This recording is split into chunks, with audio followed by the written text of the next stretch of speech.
have to bend this down, Sherilyn. Hi, everyone. Can you hear me? I normally don't use a microphone for most of you that know me because my voice carries fairly well all on its own. I'm glad I have a hat on because now I can see with the light blazing in my eyes. Welcome, everyone, and make yourself at home and comfortable. I think most people know me, but if not, I'm Ben Graham. I'm the president of AdFarm. Been with the company for over 25 years now, I guess, technically. Been around for a while, and I see a lot of familiar faces and friends and people from the sector, so welcome. So today, we created Farm Voice, I don't know, Matt, how many years ago? 6, 7 years ago, probably? It was an evolution of our farm panel, which was created, Ross, almost 28, 29 years ago, probably.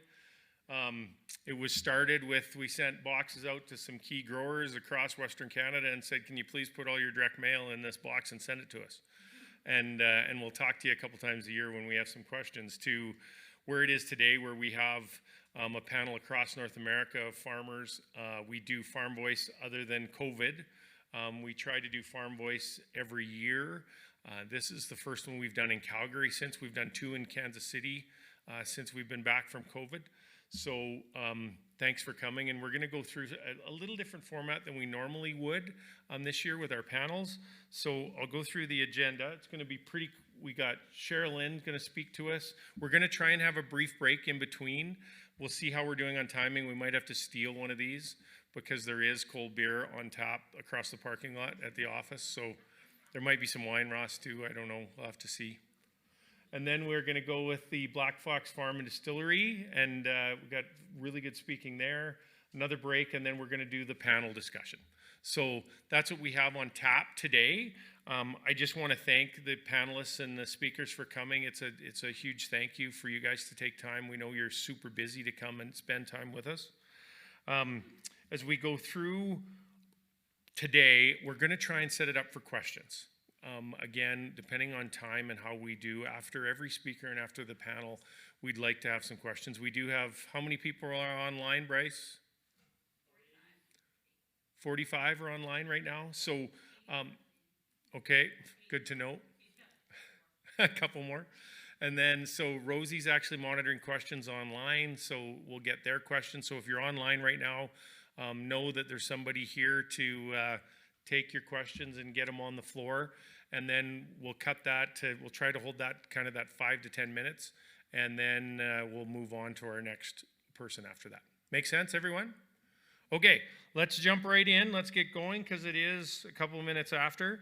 So we're going to start with Sherilyn. I think people that have been around this industry, she's been involved for years with her family farm and advocating for agriculture. She's on the circuit making sure that people understand what goes into modern agriculture. I've known Sherilyn for a long time. Her dad and my dad sat on the Western Canadian wheat growers together in the 80s. Yep, so quite a while ago. So I'll jump right in and let Sherilyn speak because she's a way better speaker than me. So let's welcome Sherilyn.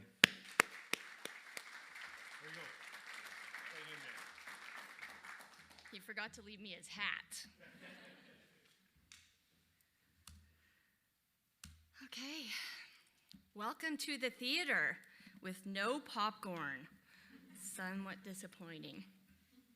So before I begin, I want to introduce you to someone, a little girl, an adorable little girl, who grew up in a really rough part of the world, known as the prairies. How lucky she felt to be living on the farm. Every morning, she would roll out of bed and run into the kitchen and pack herself a lunch for the day. She'd run through the trees with her lunch, where she would find her dad and her grandpa at the shop, already toiling away, sweat rolling off their brow. And she would work really hard, too, pulling wrenches and sweeping the floors. And she would climb up the ladder of the tractor, where she would sit for hours and hours with her dad, going around and around the fields.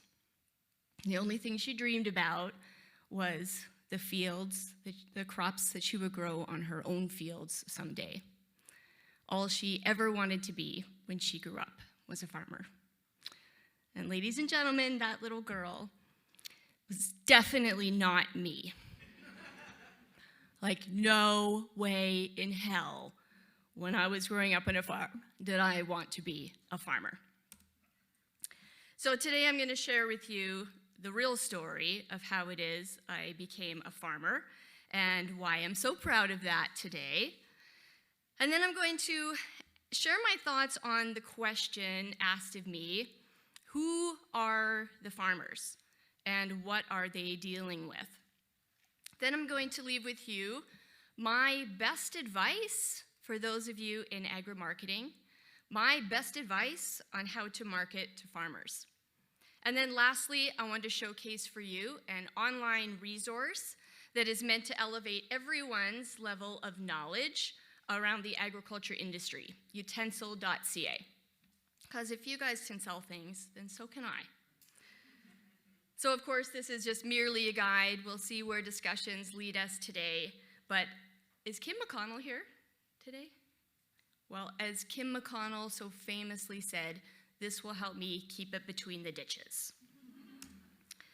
So my parents farmed for a living, but unlike the little girl in the story, who was my sister, by the way, I showed little to no interest in the goings-on of our farm operation.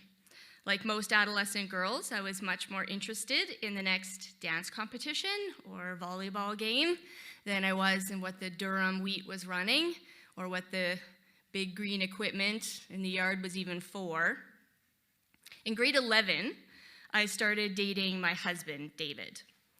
We met in kindergarten, and, you know, because we weren't related, we were destined to be together. David, unlike me, did show an interest in the farm. He was one of those truly lucky people who always knew what he wanted to be when he grew up.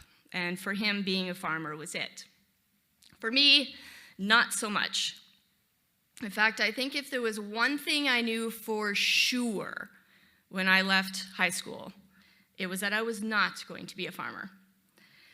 So I left small town Saskatchewan to do a myriad of other things, including landing my dream job on the tropical island of the Turks and Caicos as a Latin dance instructor. You can see the similarities, right, between here and Saskatchewan. Well, actually, if there's any agronomists in the room, the soil type is very much the same. So it was after a salsa class one afternoon. So it was a group of guests. It was a Club Med resort, by the way. Clothing was optional, so very similar to Mossbank, Saskatchewan. There was a group of guests that came up to me after a salsa class, and they asked me if I could teach them a country line dance. And without even hesitating, I just marched over to my CD player and popped in my Billy Ray Cyrus, and in about 5 minutes, we were doing the Achy Breaky Heart. And then, of course, they had a lot more questions for me because I didn't require any preparation at all to teach that class. So I had brought with me on that trip a photo album, and there was a picture in the photo album of Main Street Mossbank, which is not unlike Main Street any other small town in the prairies. You know, it started pointing things out, like here's the post office, and here's the grocery store, and here's the restaurant. And each time they would stop me and be like, the restaurant? Like, you only have one? And yeah, this is my brother's truck, I can tell because the muffler's broken. And there was typically more people living in their apartment building than there was in my hometown. And it was really the first time I had met people that were so outside of the agriculture industry. And they had a lot of questions for me about growing up on a farm. And it was the first time I realized that people really looked at farmers as rock stars, like legitimately. They were so proud. What in the buffet would you have grown? Tell us about this and tell us about growing that. And even though I thought I had paid no attention and had no appreciation, I did have answers to an enormous number of their questions. And believe it or not, it was here in the Turks and Caicos Islands that I began to appreciate having grown up on a farm. So I finished my work term and I headed home with my heart full of pride and a suitcase full of trepidation and a determination to find myself a career in agriculture. So this is our engagement photo. And it very much sums us up today, except that we don't actually have a red barn at all, and David does not wear coveralls and does not use a pitchfork. And I only sometimes wear that dress in the field. So I'm going to go through a list or some pictures of some of the crops that we grow on our farm just to test you a little bit. So feel free at any time to throw out if you know what crop this is. Anybody? Not you, Nevin. That's cheating. Chickpeas, yes. Do we know what chickpeas make? Always hummus, yeah. And college funds. What about this? What if I show it to you like this? Oh, yes. This is canola before it gets famous. Okay? What about this? I can't say these because it gives it away. Lentils. Yeah, we grow large green lentils. Here's a picture of them in my hand. This? Any beer drinkers in the room? This is barley. What about this other cereal? Here it is in mature state. It's durum wheat for pasta. And this one. Hemp. Interesting choice. Nope. The cousin of hemp. Marijuana. And we don't actually grow that. I'm just kidding. We don't grow anything that makes that kind of money, but I do like to gauge the room to see who knows what it is. The only livestock on our farm are 2 teenagers. They're dirt bike riding, gunslinging, tractor driving daughters. And we're having an enormous amount of fun raising them on the farm. They certainly spend a lot of time through the growing season in the fields.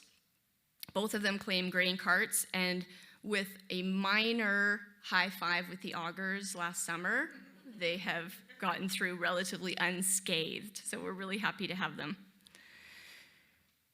About 20 years ago, I became madly interested in agricultural policy, mostly because I love to argue. And there is no shortage of things to argue about in agricultural policy. But I really wanted to advocate for changes in government policies that were affecting the business of agriculture. So today I sit on a number of boards that aim to promote positive changes in agriculture, both domestically and internationally. So the Global Farmer Network logo is up there. I sit as an international director for the GFN. We have about 250 farmer members. It's a farmer-led organization. And I would say in today's day and age, they have become my go-to source for information all over the globe. At any given moment, I can check my WhatsApp chat, and I will have missed no less than 900 messages because we are all from different time zones, so the reply all happens a lot. But if I want to know information about the war in the Ukraine, for example, my best source of information are the farmer members from the Global Farmer Network. And this allows me to advance farm policies that are relevant to me as a Saskatchewan farmer, but relevant to farmers all over the globe. Farmers do not agree on everything, we all know that, but members of the Global Farmer Network agree on 2 things. That what farmers grow should be traded, so we should be advocating for strong science-based trade agreements, and 2, technology. Farmers all over the globe should have access to technology. So we advocate together as an association to amplify the farmer's voice on issues that are affecting us. There's also the Western Canadian Wheat Growers logo up there, probably most famous for our work on advocating for the dismantling of the Canadian Wheat Board. And I noticed on the AdFarm website, there is a lovely historical outline of important events that have happened in agriculture. And guess what made the list? My favorite. And so through my work in agricultural policy, I have had more opportunities than I ever would have thought possible. Certainly more than my high school self would have thought possible. I spend my winters, as Ben said, on the speaking circuit. Wouldn't normally take a gig like this in the middle of our growing season, but everything I do, including this presentation today, is meant to help with the success of our family farm, Hunter's Paradise Farming and Outfitting. And happily, over beers, I will talk about the other controversial piece of our life, which is hunting. Selfishly, having marketing campaigns and products that best reflect farmers' needs and wants and values helps farmers and helps our industry as a whole. So it was important for me to be here today. All of those opportunities have brought me here today. So, enough about me, let's talk about you. So, full disclosure, and I don't know how to say this without sounding like a child, but I really don't like marketers. And I really, really don't like agri-marketers. I'm sorry. I was invited here today. But in all seriousness, I don't like what I'm seeing today. And I've been asking myself why and trying to quantify it. And it was long before Bryce invited me, so I have to throw him under the bus because I was invited here. And it was years ago, I gave a presentation to the Canadian Agri-Marketing Association. I've attended the CAMA Awards a number of times.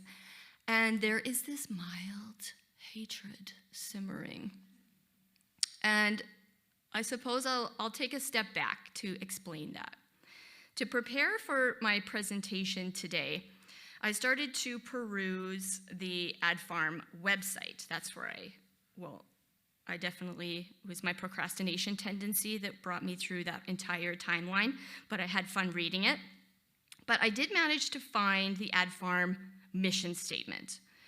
And it reads this: to be a catalyst for the evolution of agriculture. Now, I thought it was an interesting choice of words, and as a word nerd, I wanted to look up the word catalyst. Why would they choose the word catalyst? It's interesting to me. So I looked up the word catalyst. It says a person or thing that precipitates an event. So first of all, I don't like this because as a dryland farmer, in 7 years of drought, the only thing precipitate means to me is rain. So I didn't like that one. I found another definition for catalyst.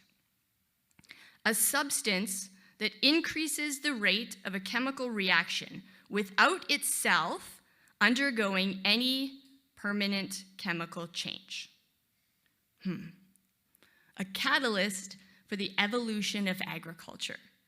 A substance that increases the rate of chemical reaction without itself undergoing any permanent chemical change. Is it just me, or does this sound like you guys are shit disturbers? You just get to walk around stirring shit up everywhere without any permanent change to yourself. Feels to me like you're not taking on any risk. So this is how I sort of figured out what was bothering me about the gap between marketing and what farmers really need. So, who are the farmers? Any suggestions? I would love to hear from you about, because you've been working on behalf of and marketing to farmers. So I'll share with you, actually you share with me first. Any thoughts about who the farmers are today? Any thoughts, any random thoughts? We do have microphones, but feel free to shout it out. Who are the farmers today? Think about the farmers that you know. Who are they? Anything. Say again? Primary producers. Primary producers. Very good. Thanks, Barb. What else? What comes to mind when you think about who are the farmers? Families. Very good. Women. But of course. People. Anything specific? Business people. Being very vague for marketers, gotta say. Okay, I'm gonna share with you, I didn't put this on the slide because I don't want hypocrisy to follow me later, because my definition of a farmer has changed so many times over the years. This is only the current one that I'm using. So for me, when I think about who are the farmers, think about the people making the decisions, carrying out the actions, and taking on the risks required to grow a crop and sustain a farm for multiple years. That, to me, when I think about who are the farmers, they're the people making the decisions, carrying out the actions, and taking on the risks required to grow a crop and sustain a farm for multiple years. And everything that we do is viewed through the lens of risk. When I'm talking to groups of young people and encouraging them to think about agriculture as a potential career, one of the things I want to talk to them about, just like in a class of entrepreneurs, is risk. It's a big, big part of what we do on a farm. So for me, there's two pieces to risk. There's one, your tolerance of it, and dare I say, enjoyment of it. This is where a lot of farmers differ, and the scale will vary differently depending on which farmer you're thinking of. Where is their tolerance for risk? Where is their enjoyment of the risk? And two, their talent and ability to mitigate the risk. So when you think about the succession plan of the new farmers that are coming in, some of them are successful successions, some of them are not. I would argue it probably comes down to this. How do they view risk? Do they tolerate it? Do they enjoy it? And do they have a talent and ability to mitigate it? So what are the risks that farmers face? I want you to throw out some ideas to me, what you think are the risks that farmers face today. Because when I ask myself to reflect on the marketing propaganda that comes my way as a farmer every day, whether it's in the mailbox, on a billboard, on TV, or on my phone, the marketing propaganda that comes to me in every shape or form, the most common sentiment is farming is a risky business. So that's what companies that are marketing their products, that's the sentiment that I hear the most. Farming is a risky business. Okay, do you agree with that? And if you do you know what the risks are? So share with me if you can, if you think of anything, there's no dumb answers. What are some of the risks that farmers face today? Good. Unstable markets. Weather, of course. I have tried texting Mother Nature. She never responds. Markets and weather. What else? Interest rates. Good one. Input pricing. Yep. Succession. Absolutely. All really good ones. Any more? Consumers. Very good. Good segue. Glad I planted you there. Okay, so you've nailed several of them. Weather, very big risk for us. However, I would argue that as opposed to my dad and the successors before me, the farmers, the 4 generations of farmers before us, we have better ways now of mitigating the risk that is weather. So we have better forecasting models than any generation of farmer before me. We have better forecasting models. We have better science in our seed and our crop protection products So that's a way we can mitigate that risk. GPS, without a question, has helped us to mitigate the risks of weather and our larger equipment. Just being able to move faster and more efficiently in the field has helped us to mitigate weather. Crop rotation. This is another way that we can mitigate weather. 24-hour shifts in the field. Do you see how that alone, we run 24-hour shifts through seeding on our farm operation, and that has enabled us, if there's a weather storm coming or any sort of incremental weather coming, our ability to run 24-hour shifts efficiently helps us mitigate the risk that is weather. That is probably one of the most common risks that the general public associates with farmers. Okay, somebody else mentioned the markets. Absolutely. So are there ways that we can mitigate the risk that is the markets? Of course.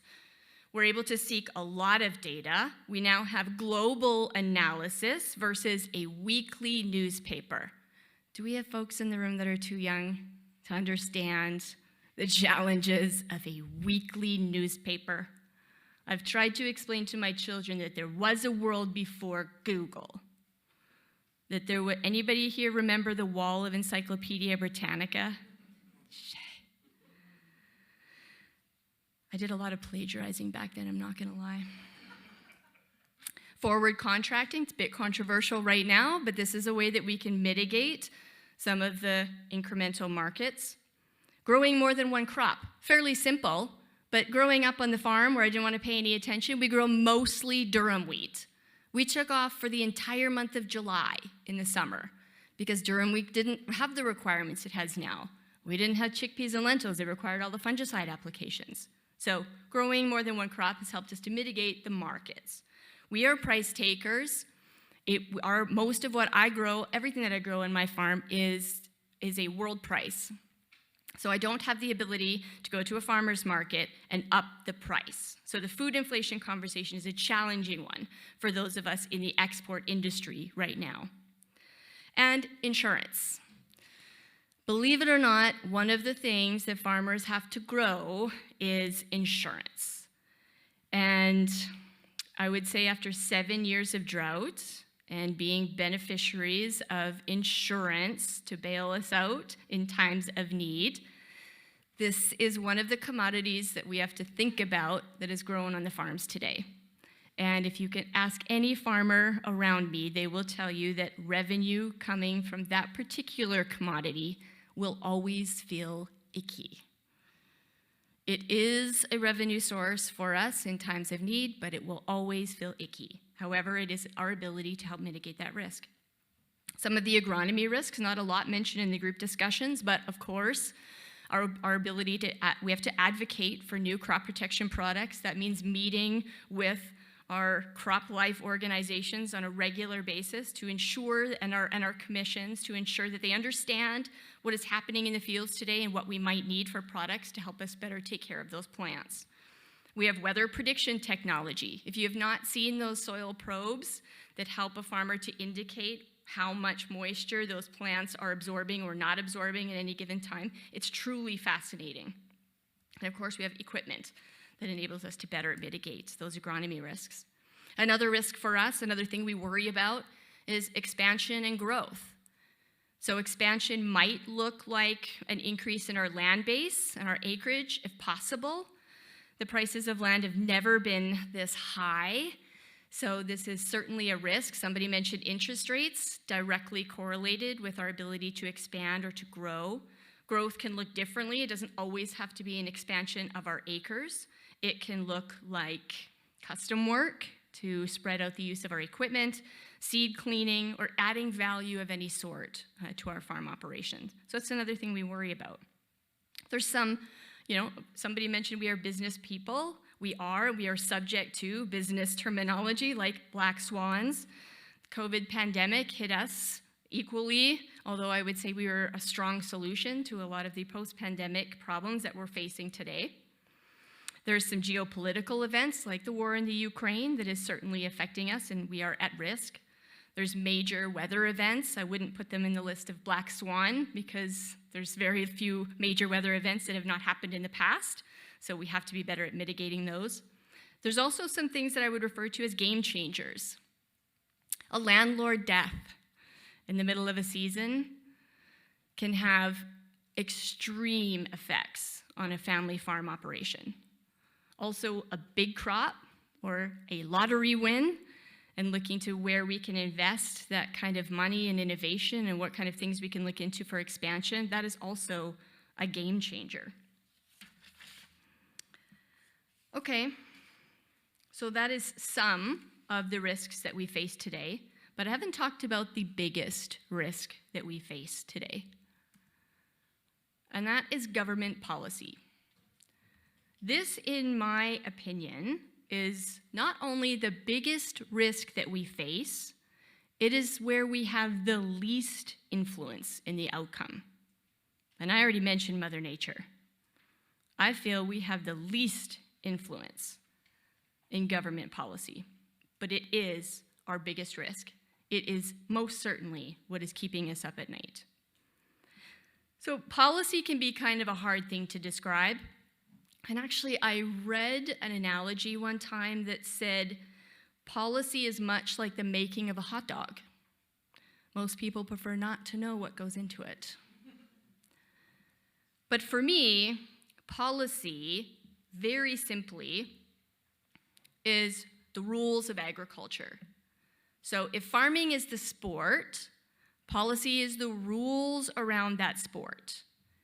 Can you even imagine teaching a group of children to play a sport without knowing the rules? However, in this game of farming, the rules are changing on a regular basis. What used to be the rules are not the rules anymore, and the goalpost used to be here, and now it's over here. So this is something we have very little influence in, and it's damn hard just to figure out what the rules are every day that we wake up. There's a new rule coming at us. And there's very few people, really just me and Nevin, that are interested in the policy rules that are of agriculture. So I spent a lot of my time off farm thinking about how to influence and make good rules for the business of agriculture.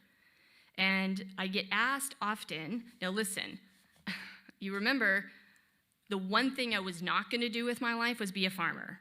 So a visionary, I am not. But when I get asked the question, what is the future of farming? My answer is political. There's a lot of things about farming that haven't changed, and a lot of cool new technology and innovations that have. But agriculture and farming today is political. And even though, in my humble opinion, agriculture is the solution to so many of the world's problems, whether it's economic stability or hunger, new protein sources, new energy sources, without a doubt, I believe agriculture has the solution to so many of these problems. But the question isn't, can agriculture solve these problems? The question is, will we be allowed to? Because we're here and we're ready, and you've met some truly amazing companies with incredible innovations. I'm not confident that we're going to be allowed to help solve these problems. So, more from you, your turn. Again, to better understand who a farmer is today, you have to know the risks we face. Government policy is one of those risks. What are some of the current agricultural policy issues that you've heard in the news, you've heard people talk about? What are those policy issues that we're facing today? Fertilizer. Oh, yes. Fertilizer, specifically fertilizer reduction. Never. Again, not a visionary. I'm learning how naive I can be. Never. And I've gone through the Canadian Wheat Board debate, the debates around GMOs, the drama around glyphosate. Never did I predict that fertilizer would be taken away from farmers in Canada. So yes, that one. Any other ones? Yep, 100%. Anything else? Trade agreement legislation. Yeah, good one. Yep. Science-based, we hope. Okay, I made a list for you. Trade, as was mentioned, lots of trade agreements that are being worked and dealt with as we speak. The geopolitical issues that we've talked about. Elections, everywhere we are affected by every single election. It could be one of the most common topics, aside from weeds, on our Global Farmer Network WhatsApp chat of 300 farmer members from 50 different countries is who's getting elected in your country and what's their position on agriculture. Strikes. Anybody know the strike that's happening right now? Longshoremen. Yes. Okay, strikes, massively affecting us every time. Transportation. Everything that I grow on my farm in Mossbank, Saskatchewan is destined for an export market. We're having some increase in our domestic processing, some canola plants, all good things. It's destined for an export market. So transportation will remain one of our biggest issues to face. Labor shortage, nobody mentioned that one. We are definitely at risk. These are all the things that farmers are worried about today. The environment issues, carbon tax was specifically mentioned. Rural broadband internet. There's a lot, if you're going to any of the farm shows, you're online looking at all the cool and new things that are in agriculture, they're fantastic, and most of them require internet. We don't have good internet on our farm. Seriously, we have fields of dead spots where there is no internet. A lot of that innovation will be stopped and halted until we can figure this out.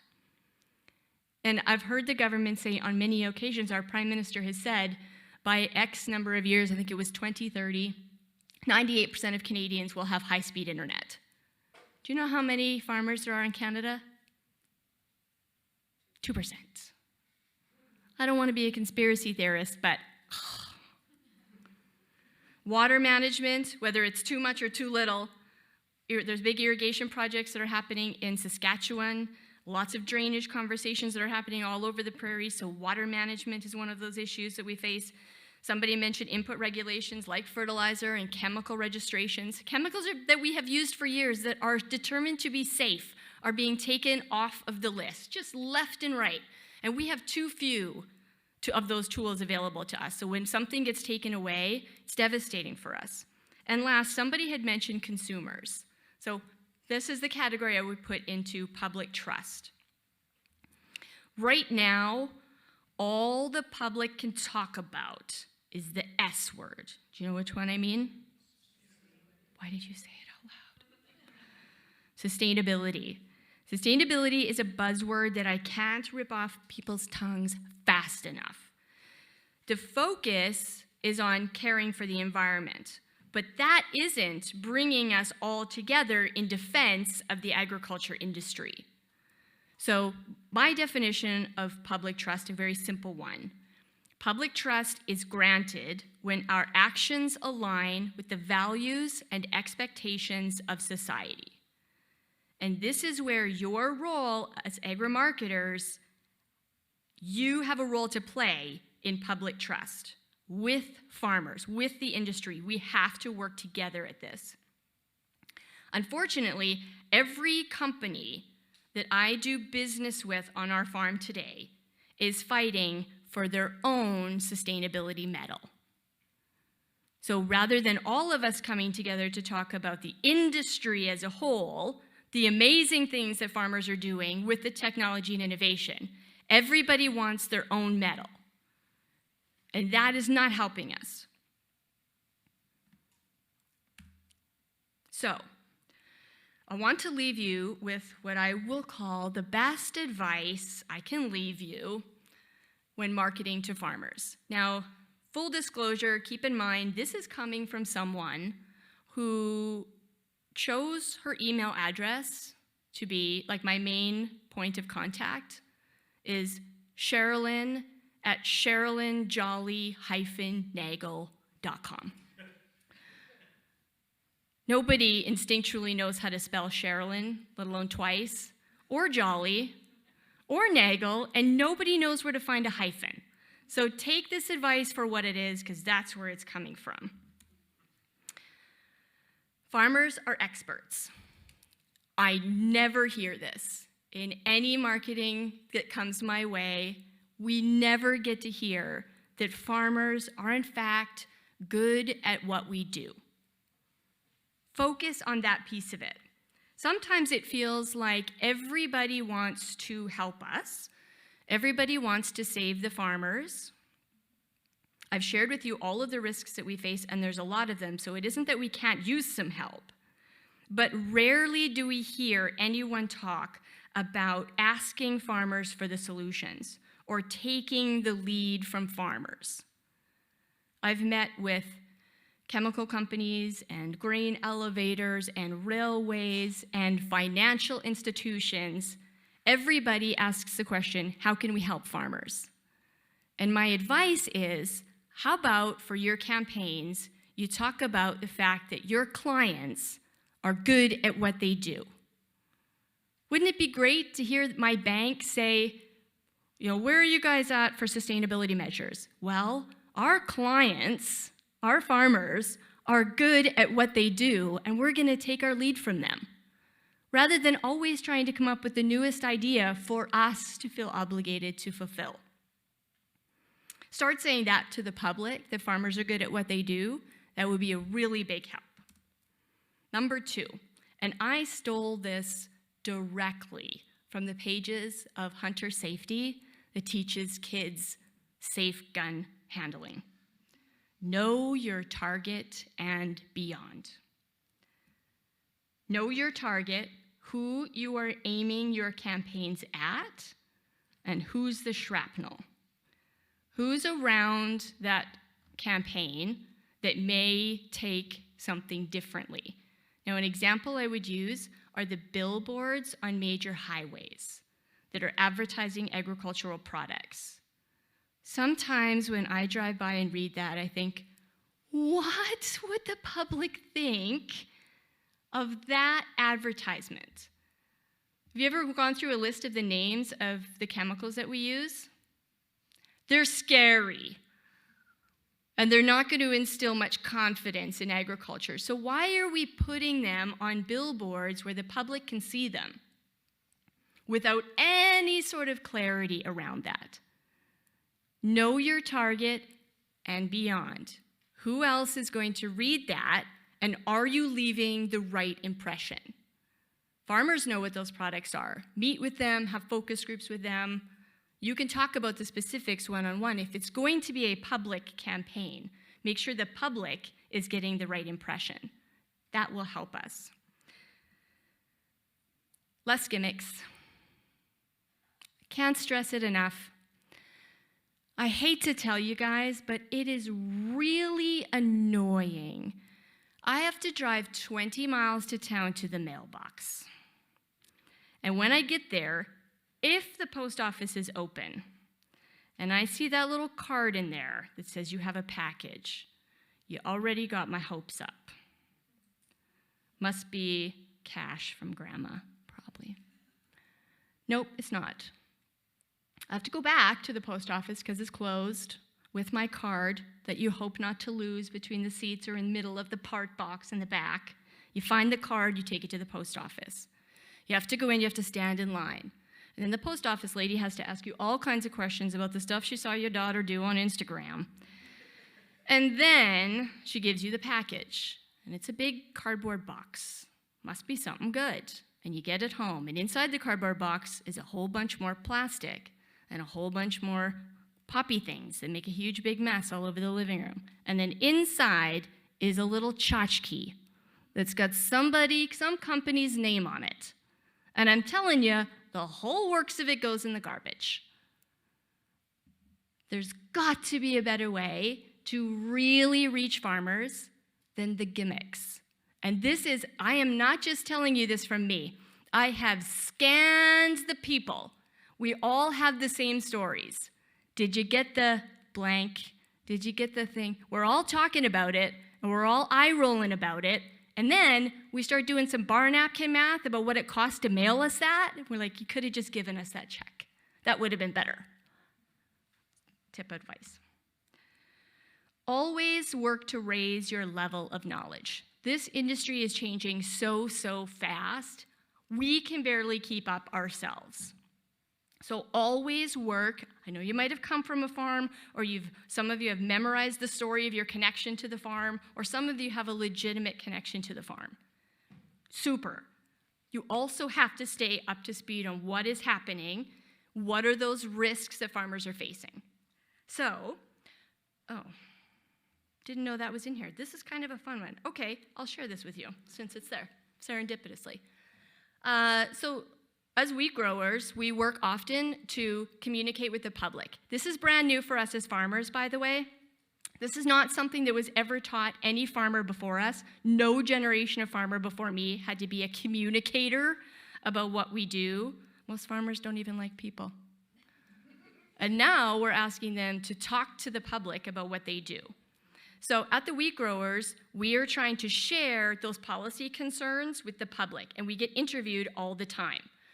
One of my biggest pet peeves is outdated stock footage. If any of y'all are using outdated stock footage or those free sites online, stop doing it. We know when you're using European footage. We know that those tractors are not in Western Canada. We know that that crop is not grown here. Stop using stock footage. In this case, I'm going to share with you, these are the lessons that farmers who are trying to communicate better are having to learn. So this is Will. He was a brand new director at the time. We're like, hey, Will, guess what, brand new director? We have an interview on BNN, and you're up. And so this was a big audience. This was a big deal for us. We're just kind of throwing him to the wolves. And there was an issue for us. CN Rail will lay double tracks to fix the backlog. There was a massive backlog of grain. This is a huge problem for us in transportation. So this is the issue that we're dealing with. We've got a backlog of grain. Go out, Will, tell the story, do a great job in your interview. This is what happens. Don't worry about the words. Pay attention to the footage. Canada or Western Canada is to pass Bill C-49 with our proposed amendments. Do you think that there's likelihood of that happening? I know it's in the Senate right now. C-49, for our viewers who may not know, is the Transportation Modernization Act. This would effectively force the railways to be able to ship more grain. Is that correct? So let's do a bit of a story here. Listen to his example. Picture Amazon. You order a t-shirt on Amazon. You know exactly when the t-shirt's arriving at your place. This is how archaic our grain. You guys, we're talking about modern transportation, and BNN slips in. Did you see that? It must have been from, I don't know, Prairie Days at the museum. So what message? Will did a great job explaining an incredibly complicated bill that we needed to have passed. And did the message get through to anybody that that's what we were talking about? We had an opportunity to showcase modern agriculture. And these are the things that happen to us. So we get a bit deflated when the truth is not, when you have an opportunity to showcase what's really happening on the farms today, and then this stuff gets slipped in. Okay, so raising your level of knowledge. This is the sales pitch time. So this is called utensil.ca. This is a platform that was created by experts in the agriculture industry. You know them, you love them. Crystal Mackay and Andrew Campbell, you have met them many times before. So they are the masterminds behind utensil.ca, and I am officially their biggest fan. So this platform is meant to elevate the general knowledge for everyone, those of us working in the agriculture and food industries, raising our general level of knowledge. Because people, the food system in Canada is really complicated and it's really hard to navigate. So Utensil acts as a toolbox for clear and credible content. So I can break it down into 3 different parts. There's the Utensil Guide, which is your plain language guide. There's over 500, it's basically your dictionary. Remember the word nerd, catalyst? This is the dictionary for all the terminology and acronyms that we are famous for in the industry. So somebody on the utensil platform can go and type in that acronym or that agriculture term, and they will get the correct answer for that term. The second piece is Utensil 101, and that is your series of short topic-specific videos. We know nobody has an attention span anymore, so these are like 2 to 3 minute videos that explain from a farmer what the issue is. So it's broken down into things like, what's the difference? So that might be, what's the difference between hay versus straw? What's the difference between a cow and a heifer? Questions that nobody really wants to ask in public. What's the difference? Then there's videos about how does it work? So how does a combine work? How does supply management work? How does a cattle auction work? All interesting things that those of us in the industry probably should know some of these things, but we haven't either have somebody in our life to ask or we haven't been around. I would consider myself an expert in the grains, oilseeds, and pulses sector. I'm really, really dumb when it comes to the livestock sector. But just like my experience at Club Med, when you are introducing yourself as somebody in the industry, there is an expectation that you have a level of knowledge around all things that are the industry. It's a ton of pressure. So this platform has helped me elevate my level of knowledge around things I've never been exposed to, like pigs. 3 things to know. So I did some quick videos on 3 things to know that were really important for me to show people. Things like 3 things to know about grain bags. Anybody see those long marshmallows in the field? Right? What are 3 things to know about grain bags? Why we use them, how we empty them, where the plastic goes, all of those things. My newest one was how to read a Saskatchewan land map. Because nobody knows how to find us. They want to do business with farmers. They have no idea how to read the Saskatchewan land map. 3 things to know about canola. 3 things to know about growing pulse crops. Just very tangible, bite-sized pieces of information that will help raise the level of knowledge. Remember, we already talked about the labor shortage we have? That's certainly not just on the farm. In our industry, the number of people that are being hired with 0 agriculture background is higher than ever before. Do you remember how we didn't used to let them come into our industry? We'd be like, no, you don't know enough about agriculture. Now we're like, we need people. We'll take anyone. So now we have platforms that we hope would be excellent onboarding tools for people, because now our only requirement is that you're excited about the industry. Come on in, we have a job for you. So that's the utensil guide, utensil 101. Oh, there's so many great videos in here. Okay, I'll play just 5 minutes. So this is an example of the how does it work livestock auction. I'll just play a couple of seconds. Because so many farmers sell their livestock by auction, we thought it'd be important so that you know how an auction works. So what we're going to do is we're going to have a video about auctions, and we're going to actually talk like an auctioneer and do it. I'm just kidding. We've actually got a professional. Grace is going to teach you about auctions.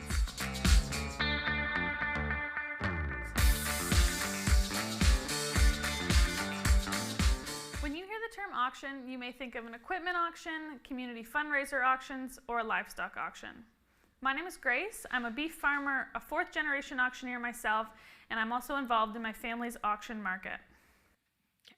So it just gives you an example of what the videos are like. And I don't know how many times I wish whoever was trying to sell me something that just pulled into my yard would just take a minute behind the bins and listen to a quick video before they came over to chat. We want to have this as just quick, bite-sized pieces of information to raise people's level of knowledge. Because so many farmers. So the other piece is the training piece. So we've got the plain language guide, we've got the 101 videos, and then we have the training piece. So there's online training available.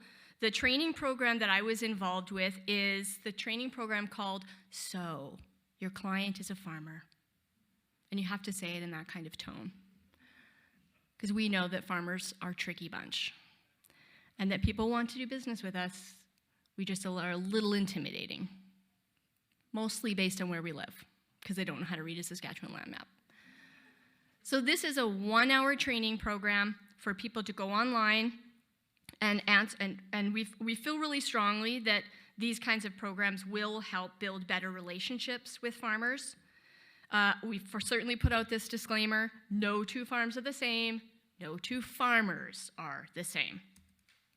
But we give practical tips, like who are the decision makers?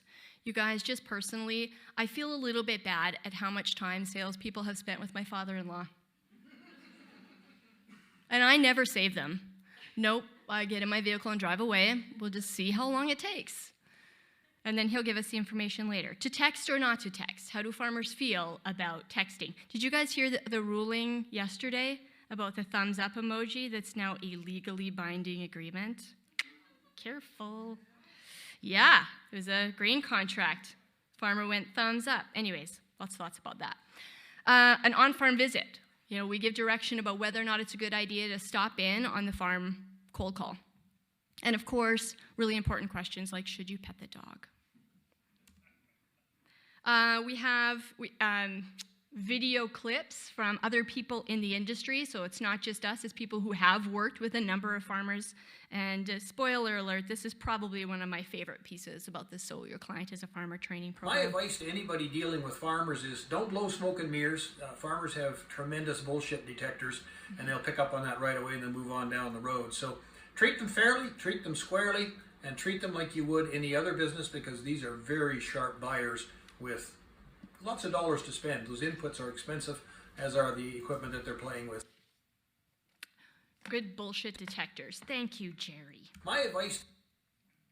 So that's a taste of the So Your Client is a Farmer training program and the Utensil platform. So please, if you're interested in finding out more about this platform, and you are, I can tell, reach out, let us know. We'll show you how you can hook that up, and it will do such good work for your new people that are coming into the industry.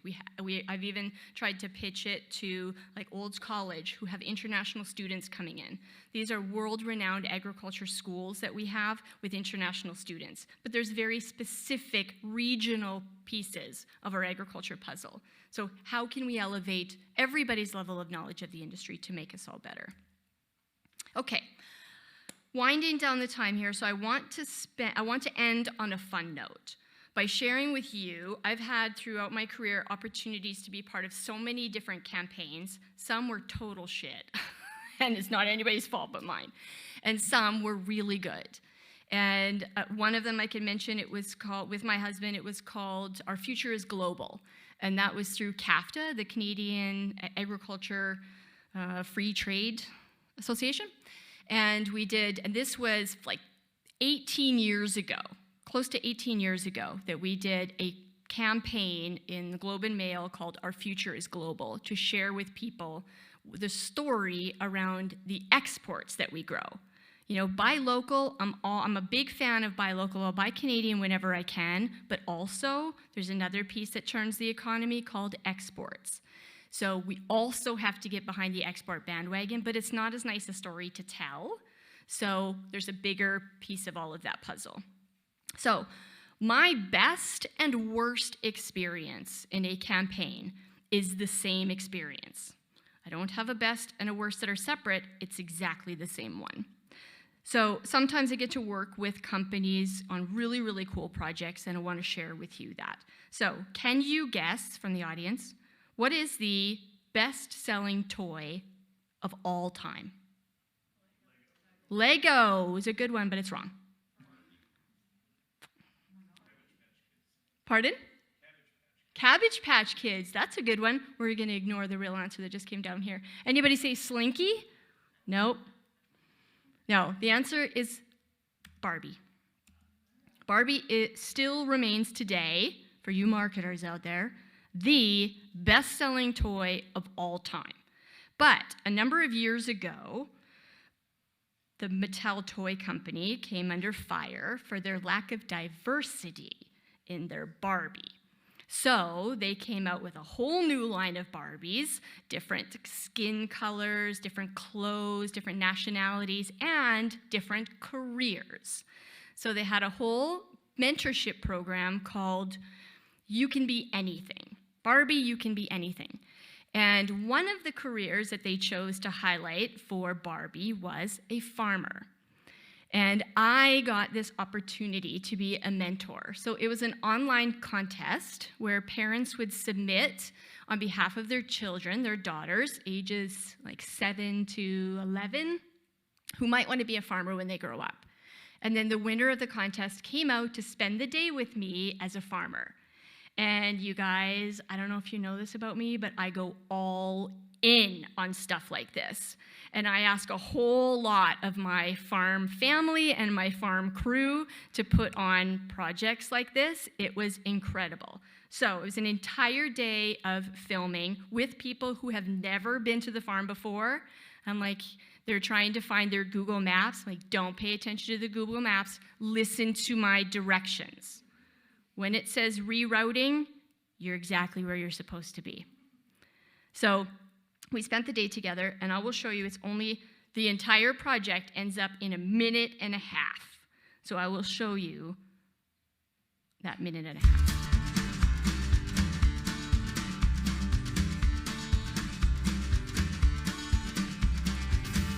Hi, Jillian. Thank you for coming. So on our farm, we grow crops. We worked really hard this year, and now we get to combine those crops that are in the field. I'm so excited for you. Can you give me a high five? Good job. Thanks for being my helper today. Ah, I forgot to drive. You forgot to drive. The hopper is the bottom of the truck, so we have to get a sample from those hoppers. How come I can never find the end of it? I can never find the end of it when it's so snowy. See, so you know my struggles. Okay, now I need you to use the rolly machine and smush the canola seeds. This is how you get to have big muscles. What if we actually had like really climb and take like pitchforks and stuff, stick it in here and walk up? That would be hard. What did you think about being a farmer for a day? I think it was really, really fun. My favorite part of the day was climbing up those great big, humongous bins. Right? Did you love the view from up there? Yeah.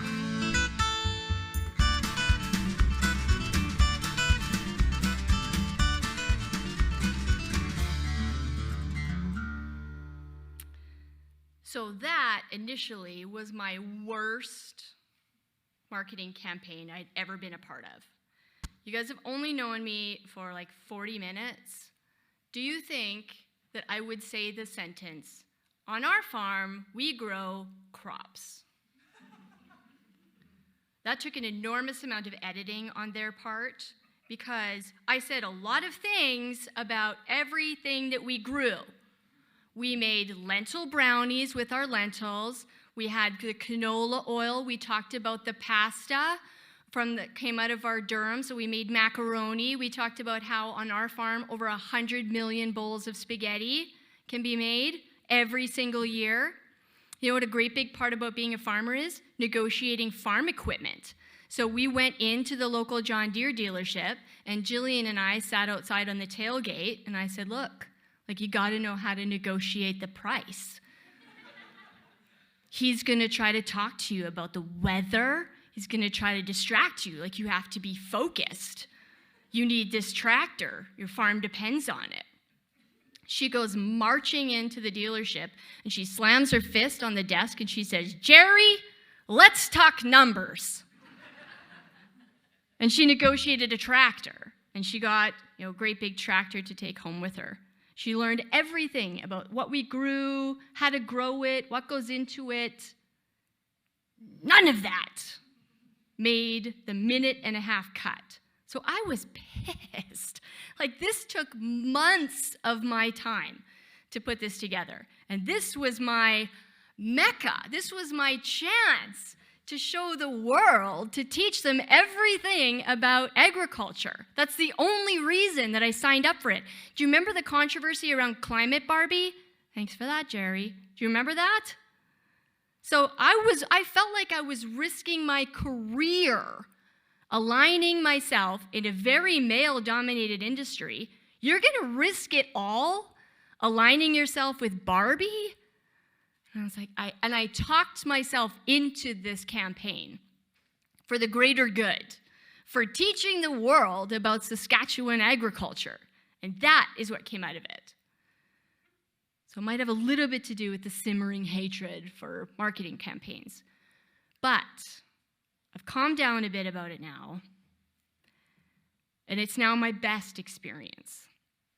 Because what I've learned is really all it takes to get the public on side is to give them a positive impression of your industry. Every time they go on their phones or on TV or in their books, if they're still reading physical pages, is shit about our industry. Meat is bad. Wheat is bad. Chemicals are bad. GMOs are the worst. Glyphosate is killing everyone. There's nothing that they ever hear that is good about the industry. So, if a million people can watch this video and think something positively about being a farmer, that's a win. I also learned a lot about branding and the term co-branding. Do you know what the other biggest known brand in the world is? John Deere. So my hired crew was pretty ticked that they didn't make the cut because most of them have swag with either a Budweiser logo, a John Deere hat, or some sort of co-branding that we didn't think about. So none of that could make the video. None of that, Jerry, none of it could come into the clip because of that. But there was some other big wins in there that I realized later. Do you know what the crop was that we were harvesting that day? Canola. GMO. It's a win. It's a secret win, but it's a win.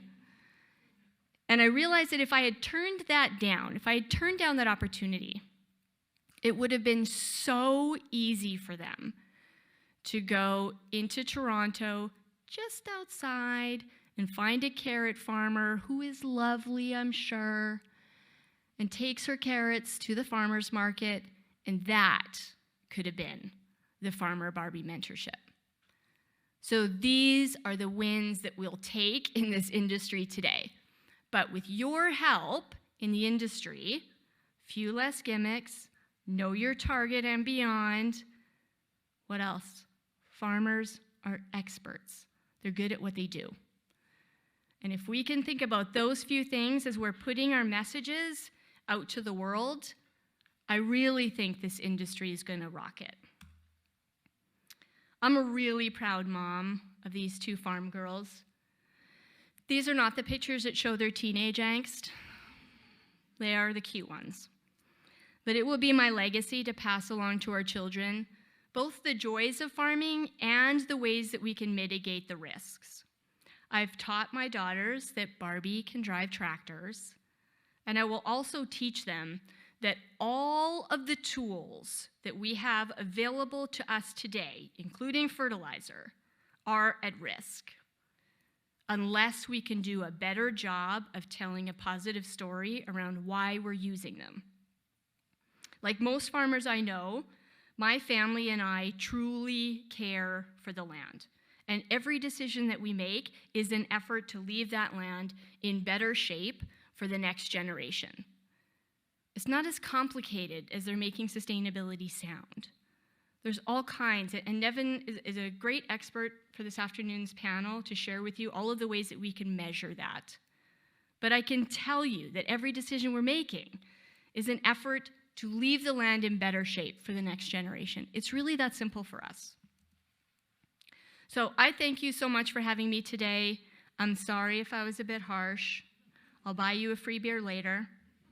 And I look forward to any questions that you might have now or later. Okay. Thanks, Sherilyn. That was awesome. I always enjoy hearing Sherilyn's point of view because it is fantastic. I didn't know the Barbie project had gone on in your farm, so that's pretty cool. Okay, let's go to some questions pretty quickly, you guys. We'll try and cut our intermission down to 5 minutes, but if we can get 3 questions. Rosie, do you have any online for Sherilyn? Any in the audience, you guys, on what's going on in their farm? Okay, I see one up there. Hi, I'm not a farmer. I'm a farm writer and food communication person from Austria, Europe. Hi, my name is Bianca. I have one comment and one question. First, I do pretty much the same what you do, and I adored that speech. That was amazing. And I have something to add. We have the problem in Europe, nobody tells the true story. Like, we have black and white communication, but nobody tells the whole story. And I think we shouldn't tell people like the good thing, but the whole story, because people like stories and everything. Second, we shouldn't defend our industry. We just tell the story as it is. And we shouldn't blame other people, companies, consumers, policies, what the fuck, we're all to blame. Yep. Sorry. She just dropped an F-bomb. I didn't know we could do that. The whole time, I didn't know I could be doing that.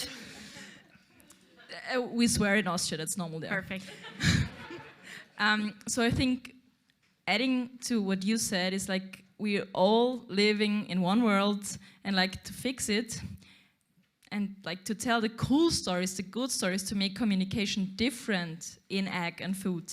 Tell the whole stories and blame yourself, because if you're self to blame, you're a part of the solution. That was the comment.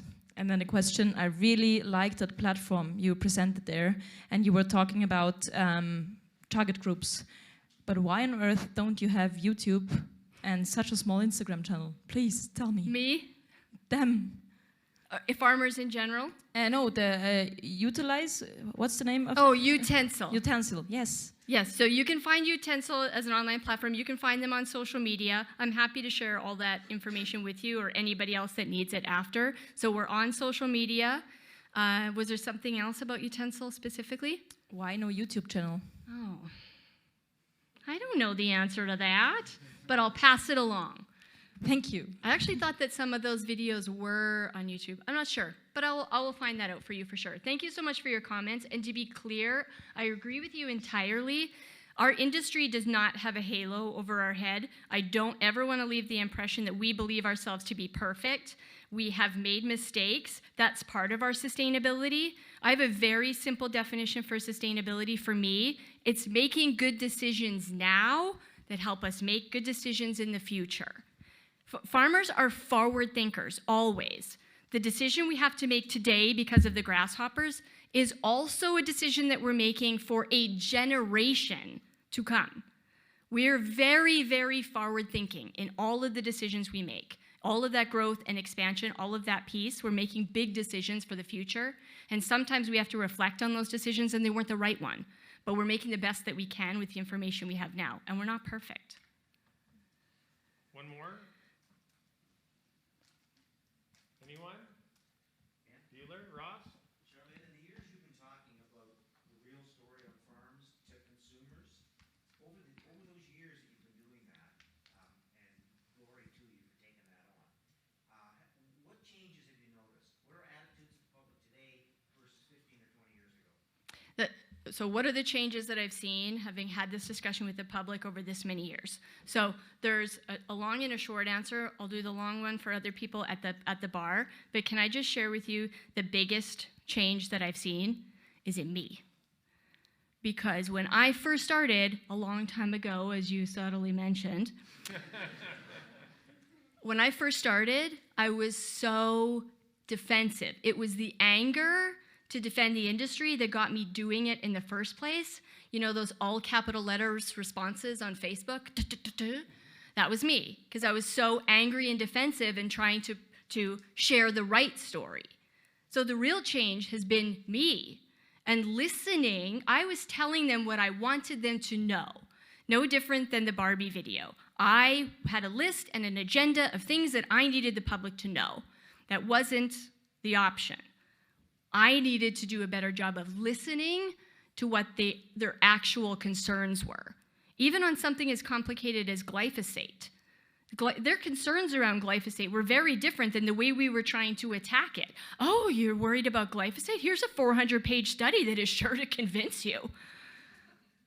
So it's really the biggest change has been me and the other farming colleagues around me and our approach to answering the questions. We're much less defensive, much more open, little calmer. I may not have displayed that as accurately as I could have today, but this is me being calm. All right, we'll take a quick break, you guys. Thanks, Sherilyn. I share her challenge with the word sustainability, as many of you know.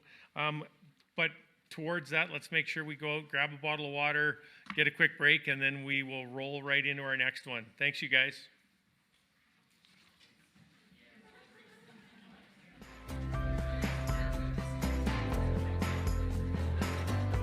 Okay. Is this on? Hi, everyone.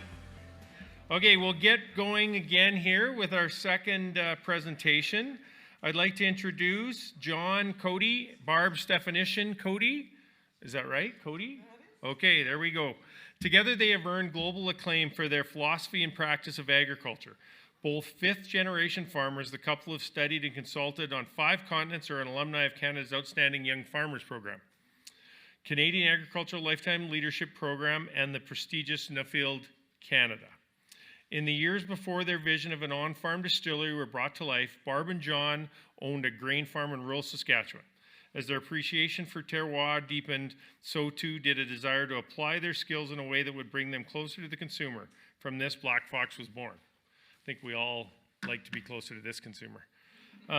Located just outside of Saskatoon, in the heart of the Canadian prairies, Black Fox Farm and Distillery is now among the country's most well-known and well-respected craft distillers.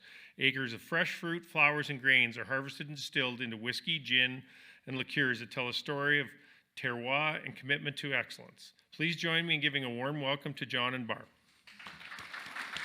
Here, I'll go this way. You guys go that way. Go on through. The screen makes us dance a little. Yeah. Perfect. I'm not even tall enough to reach the mic here. Good stuff. Good afternoon, everyone. What a privilege it is for John and I to be here. When Bryce from AdFarm reached out and said, would you come and talk to us? We said, absolutely. Like, who wouldn't want to hear a story about 2 farm kids from Saskatchewan who now make alcohol? Like, that's just kind of a given, isn't it? You know? So anyway, we are really, really pleased to be here and have this opportunity.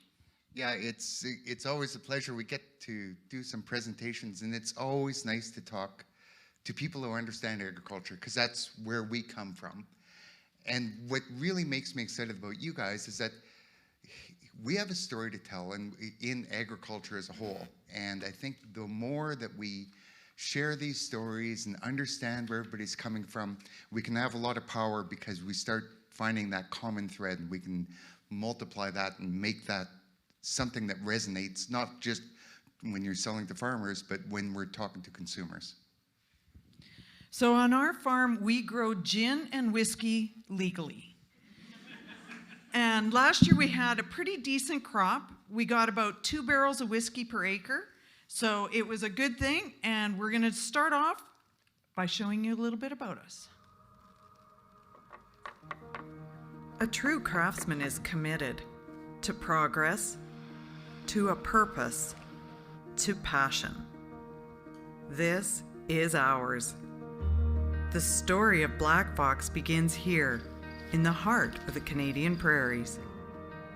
As farmers and distillers, we respect our terroir, this land we proudly call home. These fields bear the fruit, flowers, and grains we transform into spirits as rare as the Black Fox itself. Every bottle is an artful expression of the elements, aged outdoors through warm summers and glacial winters. We invite you to experience true Canadian craftsmanship, from our hands to yours.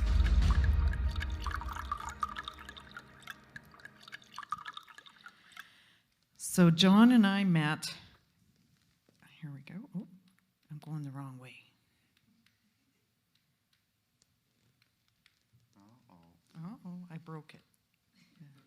Sounds just like the farm. It's typical. I broke this, honey. Yeah. So John and I met in the College of Agriculture, the University of Saskatchewan. We're farm kids from rural Saskatchewan and came together there. We got married, and guess what? We went back farming. That's what we did. John is actually the bigger guy in this photo, just so you know. And on our farm, we grew wheat, barley, peas, canola, flax, canary seed one year. We even grew an acre of poppy seed one year. And if you don't know this, if you grow poppy seed, you have to let the RCMP know, because they just want to come over and check it over and see what you're doing. Anyway, the best crop that we ever grew, though, was our 4 kids. So we have 2 daughters that are in agriculture. We've got 1 son that's in engineering and 1 son that's in the culinary industry. So we farmed at Leask, Saskatchewan, which was an hour north of Saskatoon. And what we did is we got married. We went back and we farmed with John's parents for a year and a half. And they said, you know what? That was really fun, but we're done. And so we bought the farm from them and took that farm from 1,500 acres up to 5,000 acres. We became partners in a fuel and fertilizer dealership where we had 4 different satellite sites. This was something that was an interesting add-on to the farm, because now it gave us more employees, something that we had never had before, so you got to be a boss. And it also gave us a different perspective into dealing with customers directly. The other thing that we did from the farm is I actually ran a consulting business. I have my training is in livestock nutrition, and you'll understand how I use a lot of that now. And I ran a consulting operation from the farm. Oh, my turn. So when we think about stories and how people get to where they're going, one of the things that we had happen to us that was really amazing is those lucky things, or those chance meetings of people and the opportunities to experience things and to learn things that really profoundly affected what we had done. One of the first things that had happened was we were recognized as Saskatchewan's outstanding young farmers, and that's kind of a cool little competition. I don't know how many of you are familiar with the Outstanding Farmers program, but it's built about celebrating success in farming, and the concept of here you can make money, you can be environmentally sustainable, you can do all these things, and you can have a good time doing it. So then we had the opportunity that since we won in Saskatchewan, we went on to national competition, we won, and this was the very first time where we started surrounding ourselves with peers that were kind of thinking along the same things that we were. And our whole focus right from the day 1 was we're always going to improve. Next year, we're always going to do it better. And finally, you're with a whole bunch of people that think kind of along the same lines, and they weren't afraid of talking about it. So that was really neat. After that, it seems so many things started multiplying. I was the part of a neat little program put on by the University of Laval and the University of Saskatchewan called the Canadian Agricultural Lifetime Leadership Program that allowed us to travel around the Americas down into South America and study and think about policy and think about farming in a really focused manner for a few years. Barb was awarded a Nuffield Farming Scholarship from the UK. It just, again, an incredible program. How many countries did you travel to? I went to 8 different countries. So the coolest thing about the Nuffield Scholarship Program is, for those of you that are not familiar with it, what you get to do is you get to choose your topic in agriculture and go anywhere in the world to study it. And what's really cool about that is when you're in a different Nuffield country that has other scholars, there's about 1,500 around the world. You reach out to them and you say, this is my topic of study. You know, who in your area should I be meeting with? Can you help me set up those meetings with them? And can I stay at your house? And the answer is almost always yes. So that network that you have of scholars goes beyond just, you know, I know somebody who's important, but you really get to know these people, and it's a really wonderful network. Just as Cheryl Lynn said, when she wants to know what's going on in the Ukraine, she phones Ukrainian farmers. So when we wanted to know what was going on in Australia or anywhere around the world, we reached out and got in touch with them. So it's a huge opportunity in learning, and that's drove us forward to thinking about, okay, so if we're going to think about farming as our kind of our tool that we have at our disposal to make ourselves a life. We've always been one on, here we want to do some planning, and we're usually planning 5-year increments. And then we've realized, oh, that's a short period of time. 5 years goes by really quick. But that's kind of the stage we're at in our life, and we're planning out, and we started doing all this traveling, and as you saw in the picture before, we have 4 kids. So we felt, well, it might be interesting to take them on some of this journey that we're going to. So we decided, we started thinking a little bit differently, and we got out of some businesses, and we packed up the farm and put everything to the side for about 3 years, and we took our family and we traveled and lived in Mexico for a year, and then we moved on to Chile for a year. What we wanted to do with that... Go ahead. There is, okay, so if our... We'll be married for a long time next week. We could talk for days about, here, traveling with your children. This is one of them. The idea of working together side by side for a really long period of time is really interesting. And I would, anybody who's got time to sit and talk about it, it can give you so much strength in a business. It's absolutely amazing.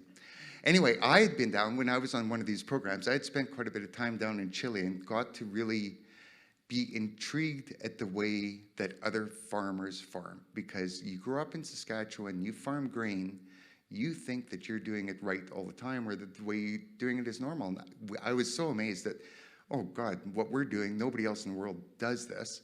I got to bring everybody along, and we're going to learn more about it. So we spent some time in Chile. Chile's an amazing place. And if you ever want to learn about really, really diverse agricultural practices, I would highly suggest hanging out down there for a while. So we packed up 4 kids, and we don't speak the language. We travel across the border. We spend our time in Mexico, learn the language. And lesson to be learned, if you're going to learn Spanish, I would highly recommend stopping in Mexico first and then going down to Chile. Because learning Spanish in Mexico is, or Spanish in Chile is like learning English in Newfoundland. And so they do speak the language, but it's just a little different. And so that was a really great experience. But part of it as well is while we're down in doing this sabbatical from farming, we had rented out our land, so we have someone looking after that. We're down there, we're exploring new opportunities and stuff. And one of our friends phones up John and says, "You're not doing anything. Would you like to do some consulting?" And John says, "Sure, what do you want me to do?" "Well, we want you to teach farmers how to grow canola." He goes, "Well, I'm pretty good at that. I can teach that." And then they said, "In Kazakhstan." And he said, "Sure." So this is what it looked like. For any of you that come from Calgary to Saskatoon, I could have told you that this was Rosetown, except for this was what was in the field next to them. So John spends this amazing time down in Kazakhstan. He's commuting back and forth from Chile to Kazakhstan. And the company would not work with any farm that was smaller than 50,000 hectares. That's 110,000 acres. And we have 5,000 acres back home in Saskatchewan. So we start thinking, what are we going to do? What's going to happen? How are things going to go? And when we come back from Chile, what do? Well, we go back grain farming. Why? Because that's what we know how to do. That's what we're good at. That's what we know what's going on. And then... Yeah, grain farming's fun, right? you know, I was just like, you know, we saw some pictures of being, 10 years old on a combine. That was our life. We knew it. And we knew it intimately, and we had succeeded at it. And when I was saying, well, like here, we can do 5-year business plans, and I think you guys need to think about this when you're talking with farmers and you're marketing to them. The whole idea of farmers thinking far out into the future, I think they think farther out into the future than what we would typically think. Like I grew up in the world of farm management, and usually a 5-year business plan is a real cool idea. A lot of farmers you're talking to, well, they're thinking about the next generation. Or how about the generation after the next generation? Like, who's going to be here? There's a lot of pride in that. So when we started doing planning after we had done all this traveling and had all these experiences, so you start thinking farther and farther down the road, and we start thinking, okay, so in Kazakhstan, farming 50,000 hectares, can I expand? Can I be competitive in that marketplace? And I was thinking, well, I probably could be because I like grain farming. But are my children going to be able to be competitive? Because at that point in time, the demographics might change, and all of a sudden I can't hire my neighbors anymore to drive tractors. They're going to have to attract people out to these small towns. The hospital's not there, and they can't have an education. Where are they going to get good people? And they're going to want to hire an agronomist, and she's really good, but her husband's a doctor, and he wants to be in the city. And it got to be really complicated. And so we figured, you know what? We've seen so many things. How about looking at a different model of doing what we do? And what we do is we grow things. That's what we do as a farmer. So that led to the decision of selling our family farm. So that is the most, I said it really quietly, but that is one of these sacrilegious things that you do not grow up on your grandparents' farm in Saskatchewan, and then one day you phone up your mom and dad and say, oh, by the way, if you see in the Western Producer that the farm's for sale, just be aware that we're moving. They were really positive. We had just both Barb's parents and my parents, like we come from, you know, 5th generation farmers. And my dad said it probably the best. He says, where we farmed, that's kind of where the wagon wheel fell off of the cart. And that's, you know, the decision was pre-made by somebody else. He says, if I could have farmed anywhere, it would have been Iowa. Like he says, if you think that there's an opportunity to go and move and do something different, you know, game on, go and give it a try. So that's the decision we made. So we went from farming 5,000 acres.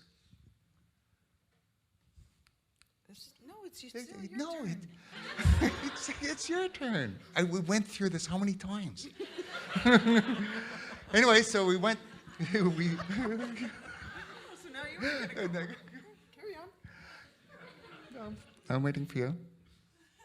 Okay, no, it's not my turn. Anyway, so we went from farming thousands of acres down to farming 80. We thought we wanted to do something that was a lot closer to the customer. And we just came back from our Spanish trek, and so we named our farm Tierra del Sol, Land of the Sun. And now we're not farming thousands of acres anymore. We're farming quite few. You can't grow wheat, barley, peas, canola, flax, and make a living. So what are we going to do? We figured it out. It's going to be vegetables in a winery. That's what everybody wants. That's what we're going to do. So the first year we planted out corn. I don't know, you know, who doesn't like corn, right? Everybody likes corn. So we planted it out, and John and I are smart farmers. We're the outstanding young farmers of Canada. We have degrees in agriculture. So we had the crop started in the greenhouse across the road. We transplanted out all of the corn, and the corn that year was magnificent. You have never seen such beautiful corn. The stalks grew tall, the ears were long. It was filled right to the end. It was 2 weeks ahead of everybody else in the marketplace. And then we realized that as smart of farmers as we are, we knew nothing about marketing and sales. So we didn't set up a place to sell this corn, so we donated an acre of corn that year to the food bank. And the next year we planted 5 acres of corn, because if one is good, 5 has to be a lot better, right? How many here know what corn borer is? Yes, a nasty little pest that shows up in the ears of your corn, and if you're not looking for it, you don't know you have it until you peel open the corn and there's a juicy little worm waiting right for you. We got hammered with corn borer. We didn't know what had it, what didn't have it. It looked really, really bad. We didn't want to be known as the place that sold wormy corn. So we composted 5 acres of corn that year and decided that vegetables sucked. That fall, I got a fantastic deal on tulip bulbs. 28,000 of them. You might be able to pick them out. And all winter long, I started thinking, why don't people take flowers to the market instead of vegetables? And so I did my research, and I went to the farm and garden store in spring, and I bought every flower seed that grew taller than 12 inches, because florists like long stems. This is all I know about flower farming. planted them out in May, and so this 28,000 tulip bulbs, I don't know if you know how you should plant them, but what you do is you dig a trench about 18 inches wide, about 12 inches deep, and you take each individual bulb and you put them very nice and pretty, nose up, equidistant, and after 2 hours of that, I had planted 150 bulbs. That left me 27,850 to go, and I thought, this is stupid. So I phoned up a buddy of John's in BC that grew millions of daffodils. He told me what to do, and this is what I did. Take Bobcat, dig a trench. Take bag of tulips, rip it open, dump it out, take Bobcat, run over it again, and you're done. 4 days it took me to plant these tulips out. All winter long, I'm thinking about flower farming. In the spring, plant out all these seeds. In May, in June, it becomes very apparent I'm really lousy flower farmer because I lost 95% of those tulips that I'd planted the fall before. Not my technique. My technique was fine. But if somebody gives you a fantastic deal on tulip bulbs at the end of October in Saskatchewan, it's not a good deal. They didn't have time to put down roots and survive the winter, but that is how our flower farm got started. So we have grown up to 7 acres of cut flowers. I went down to a flower grower school in Baton Rouge, Louisiana, and they looked at me like I had 3 heads. Why is your farm so big? And I said, well, how big is your farm? And they said, well, mine's a 1/4 acre, mine's at 1/2 acre. The biggest one I ever met had 2 acres. And I'm looking at them going, why is your farm so small? Because I came from thousands of acres and I've only got 7 now.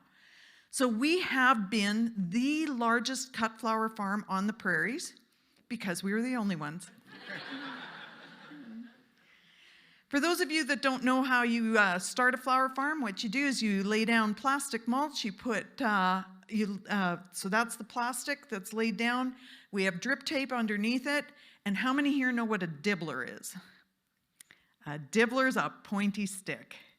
And what you do is you take your dibbler and you poke holes in the plastic and you get down on your hands and knees and you seed those flower seeds one at a time.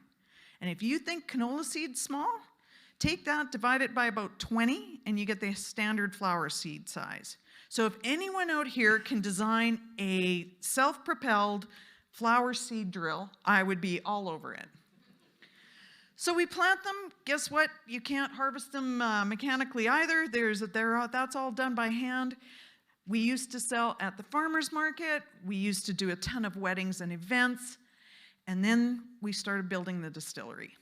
And John looks at me and he says, I need your help. We have to give up the flowers. And I went, oh, no. I got this flowers thing going. I like flowers. I got more hugs from strangers at the farmer's market selling flowers than I ever did selling grain. Nobody ever hugged me hauling grain, ever. It's probably a good thing. Yeah, maybe it was a good thing.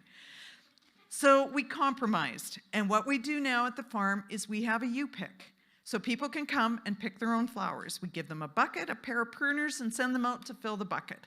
And I'm happy to say that we are 2 weeks ahead of normal because it's been such a hot spring that our flowers are in bloom already and things are going. We just finished picking peonies and now we've moved on to the flowers. Is it still my turn? Sure. Oh my God. Okay. Thanks. So this is a bit of a hangover from our vegetable days because Barb likes pumpkins. So we grow about 25,000 pumpkins, and that may sound like a lot, but it wasn't enough for the grocery stores, and it was a bit much for the family. So what we started doing was having a festival. So we created games for the kids and wagon rides, and we had pumpkin soup and pumpkin pie and pumpkin donuts and pumpkin everything. And we had the first year that we ran this pumpkin festival, we had 1,000 people come out on the weekend. We thought, this is pretty good. The next year that we ran it, it was a crummy weekend. The weather was terrible. We didn't do any advertising. We had 2,000 people come out. The last year that we ran the pumpkin festival was in 2019. You guys might know why. But 2019, we ran the pumpkin festival. We had 12,000 people come out over 3 weekends. So this is really, really good. But every business management book tells you focus, focus, focus. And we've got the distilleries coming on. We've got the flowers, we've got the pumpkins, we've got everything going here, and we realized that 4-year-olds that attend the Pumpkin Festival don't buy gin. So that was a reason, along with COVID, that we now have switched back to we just do a U-pick for the pumpkins as well. Is it your turn yet? Oh, I got to. Okay. So if you remember at the very beginning, I said we were going to do vegetables in a winery. So the winery, guess what you can't grow in Saskatchewan if you want to make wine? Grapes. We cannot grow grapes. We can, but not enough or not anywhere near the quantity that we needed. So we figured it was going to be a fruit wine. And so we planted out 6 acres of raspberries and 5 acres of haskap. So we've got all of this lovely fruit. For those of you that have never seen one, this is a raspberry combine. So what you do is you drive over top of the shrub, the row, and the arms inside shake the shrub, the berries fall down, they get conveyored up, there's fans that blow out the leaves and twigs, and just like Sherilyn talked, we had an angsty teenager too, and you put him out first thing in the morning, his job is to clear out the yucky berries. And so we started doing this and we started harvesting all this fruit, and we realized quite quickly we knew nothing about fruit. We didn't even like wine. Why in the Sam heavens would we ever set up a winery? It made 0 sense. But we knew grain.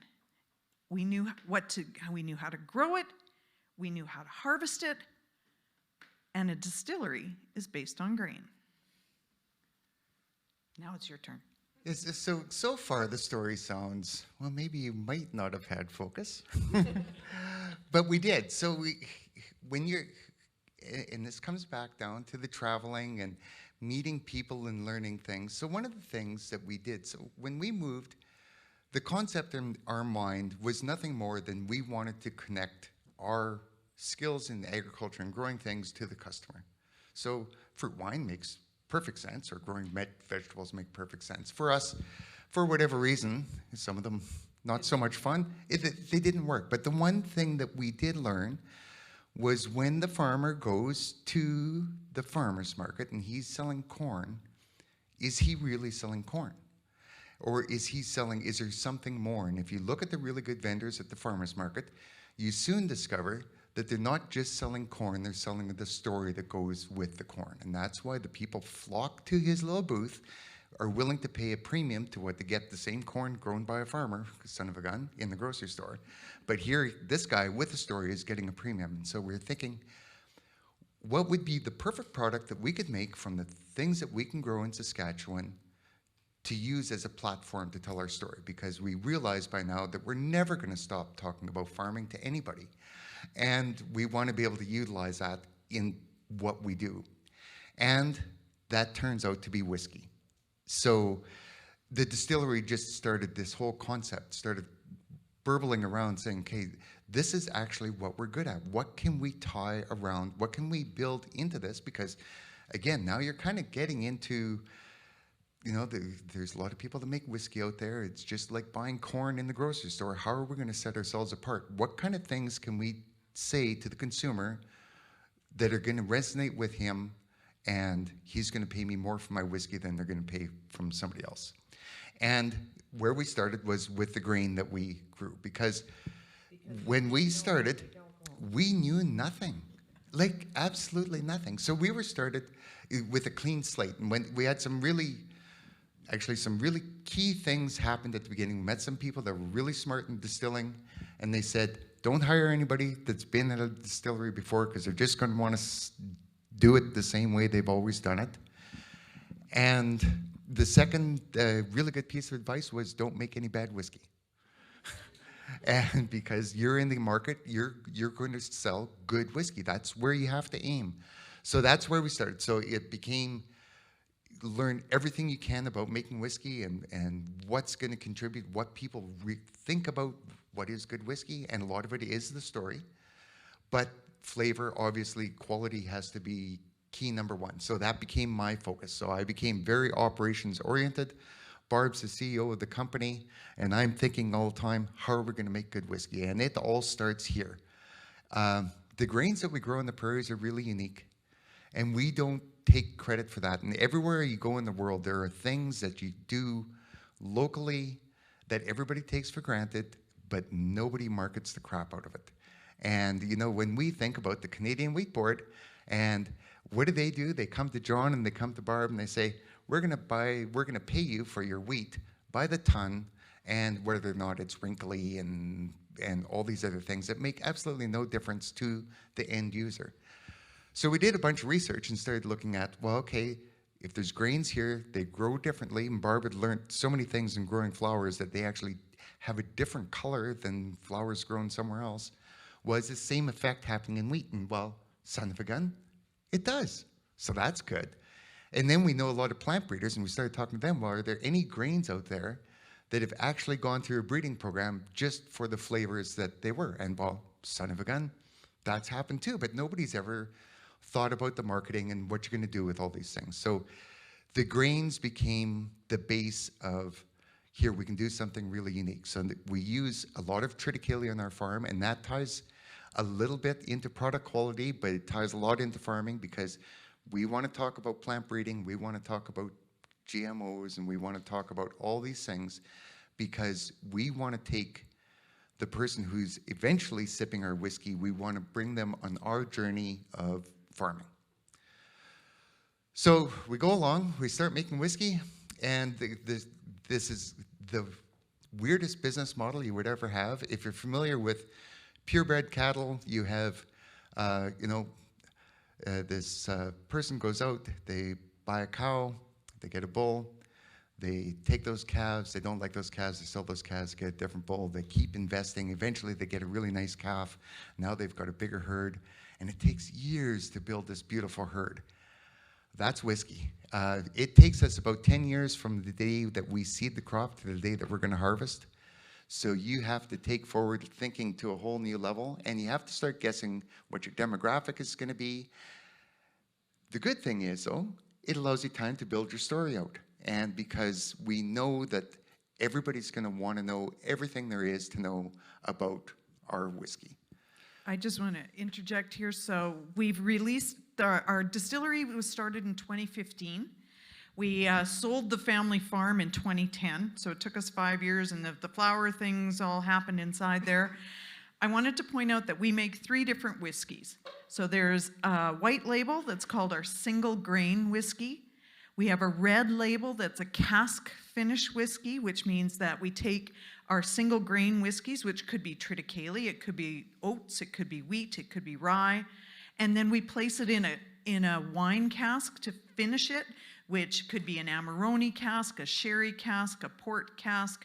There are many different options. But the bottle in the middle is our black label bottle, and that is our blend.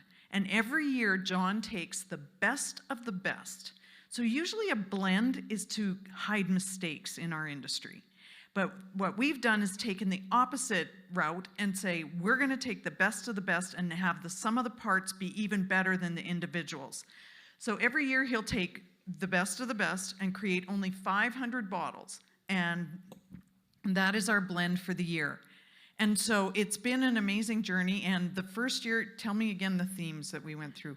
The first year was freshness and newness. Yes. Yes. So blending whiskey, it's a lot of fun. So anyway, everything's done thematically. The first one was our first year out into the marketplace, and we decided that kind of like that spring freshness should be what is on everybody's mind when we're drinking it. And that whiskey, it did really well for us. It was named one of the top 20 whiskeys of the world. Not bad for a couple little peanuts out of Saskatchewan. So, do you want to tell them? So anyway, continuing on, like the whiskey's really interesting, like from a building perspective. One of the things that we kind of stumbled into was we kind of ran out of money. And we didn't have a warehouse to store the whiskey in, so typically you would always put your whiskey in a great big warehouse. We put it out there, and since I didn't know anything about making whiskey, you send it out to experts, and they tell you what you're doing right and what you're doing wrong. So we sent out whiskey to this fella in the UK he gets back to me and he says, I sent it to him, like it's all labeled, it's 2-year-old whiskey and all this kind of stuff. Gets back to me, he says, don't bother sending me any more samples because you're a liar and a thief and we don't deal with people like you. You've taken somebody else's whiskey and sent it to me pretending it's yours. So right away, I'm a little disappointed and got a hold of him because there's been a miscommunication. He doesn't realize I'm the world's best farmer. And I grew this grain that's gone into the whiskey, and we were talking on the phone. He says, no, John, he says, it's a good story, but that doesn't cut it. And we go through, and it ends up being that storing the whiskey outside actually has some really cool advantages. So the brilliant thing about it was we could tie that into the whole thing, that here now we've got this grain actually coming from the fields where we have the distillery. The world's market doesn't realize it, but 90% of Canadian whiskey comes from American corn. So, you build this story, the final touch of the, you have the craftsman working on it, you have the final touch of, Mother Nature actually taking care of it for you for the 7 or 10 years that it's out in a snowbank. And it makes it absolutely unique. And now you've got a really cool product with a cool story, and hopefully we can get somewhere with it. Go ahead. Yeah, and I guess, and that's the whole thing. When you think about, connecting to the customer and what we've been trying to do on our farm, telling the story becomes such an important part of it. What we do is each bottle actually has a serial number on it. So there's a stamped coin on the top of the bottle. They turn the coin over, there's a serial number, they go onto the website, they can download a certificate of provenance, which everybody wants to steal and copy from us when they do blockchain and traceability and stuff like that. But we started it. Farmers always had their little pocketbook in their, in the cab of the tractor, but we keep track of everything. So I can tell you how many hours of sunshine were on the barrels and who distilled it and what the crop was like. And people, right now, we just released into the UK here over the last couple of weeks. People are just absolutely stunned because they want to know every step along the way. They want to know what color tractor you drove and all the things that we take for granted as farmers. People are really honestly intrigued. And so that's that part of it. I think that comes back to what Sherilyn was saying too, that they want to know, but they want to know the truth. And that's part of the problem in the industry. So one of the co-products of making whiskey happens to be gin. Oh, pardon me. The whiskeys, what we've done, we send them away to different awards places, and we told you that one of the whiskeys became one of the top 20 whiskeys of the world, but they've done incredibly well, 95 points out of 100, gold medals all over. A black medal is a master's medal, which is even higher than gold. And so the whiskeys have done remarkably well. I happen to marry a guy with a good palate. That's my claim to fame. Yeah, so as I started to say, is one of the co-products of whiskey is gin. And we make gin as well. We make 4 standard gins. We have a traditional gin. We have a Haskap gin. You know that fruit that we were growing and we didn't know what to do with? Now we make a gin with it. We make a raspberry gin. We make a lilac gin. We have a lot of different gins that we do. We have a cucumber gin that's one of our standards as well. And so if anybody wants to come in August and help us wash cucumbers, you're more than welcome. The sign-up sheet's at the back. But it ties into our story of using the things that we grow. We've had many people come to us and say, well, could you make a rum? Well, yes, I could make a rum, but I don't grow sugarcane. And so then it's not authentic. Then I'm bringing in molasses from somewhere else, if I'm even doing that, because in our industry, it is allowed that you can bring in pre-made alcohol from other sources. So in Saskatchewan, we have a designation. We are a type 1 distiller. So the difference between type 1 and type 2, we're very creative with the names. Type 1 means that you start with 100% raw ingredients. So it could be molasses, or it could be, any of the grains, or it could be fruit.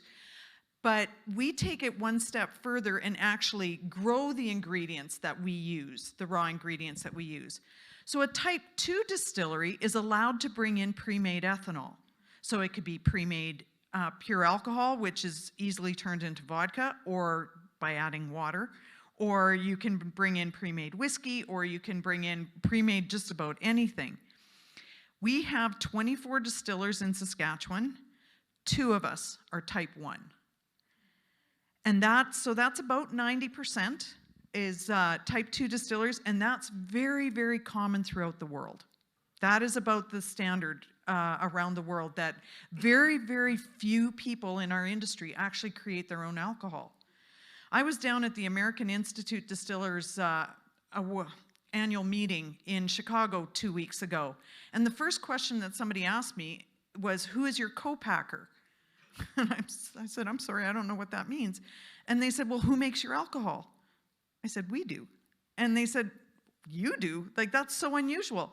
I had never even heard the term, and this is what's really standard in our industry. So it's been an interesting learning curve. Let's put it that way. So our gins have done remarkably well in the award circuit as well. We tend to enter the competitions that are Olympic level competitions. So this is just not only my mother saying that we make good stuff. This is other, experts around the world. And along with that whiskey that was one of the top 20 of the world, we also have a gin that was named the world's best. Yeah, not bad, not bad. Thank you.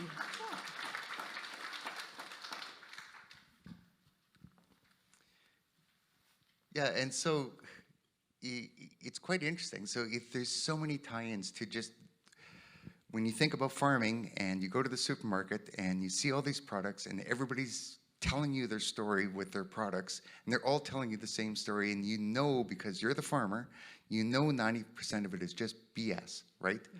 So this guy's saying, oh, his, the salt from the ocean is GMO free. Well, yeah, I kind of figured it would be GMO free.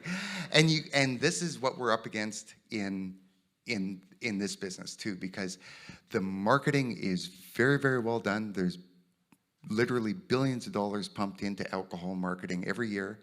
And the marketers have come up with all sorts of really cool things from their point of view, very bad things from our point of view, because we're betting our farm literally on people are going to really like an authentic story, they're going to like quality, and they're going to like some of the things that we're talking about. So Barb spends quite a bit of time traveling. Like Barb, as the CEO of the company, she's responsible for everything. But one of her extra responsibilities is doing all of our overseas sales. And that leads to where we are in the world. So when we think about where we sell, it's not just selling a product. This is where we have to communicate to people. And that's where we think that this conversation that we're having is really important. And what we're learning is that a lot of times that communication is done by people. You can do social media all you want. You can do all these other things. It always comes down to a conversation somewhere, because when they're buying our products, it's not just about drinking whiskey or not just about drinking gin. They want to talk about, oh, these crazy guys in Saskatchewan, what they're doing. And that's what gives us value. So anyway, Western Canada, Alberta, and Saskatchewan, please go to any of the co-ops in the city here and enjoy our products. Ontario, a little bit. We struggle in Eastern Canada. Canada is like having 10 different countries all wrapped up into one. 13. 13. The provinces or the territories kind of act together. Lots of interprovincial trade restrictions that exist really nowhere else in the world. So for us, it becomes easier to export, and so that's the markets that we're after. So getting to have a bigger presence in China. UK is doing stunning for us right now in the whiskey end of it. Germany and Denmark a little bit with the gin, and it's off to the races everywhere in the world. Basically, they like to drink spirits, so we're pretty set for another couple of years of traveling left in us.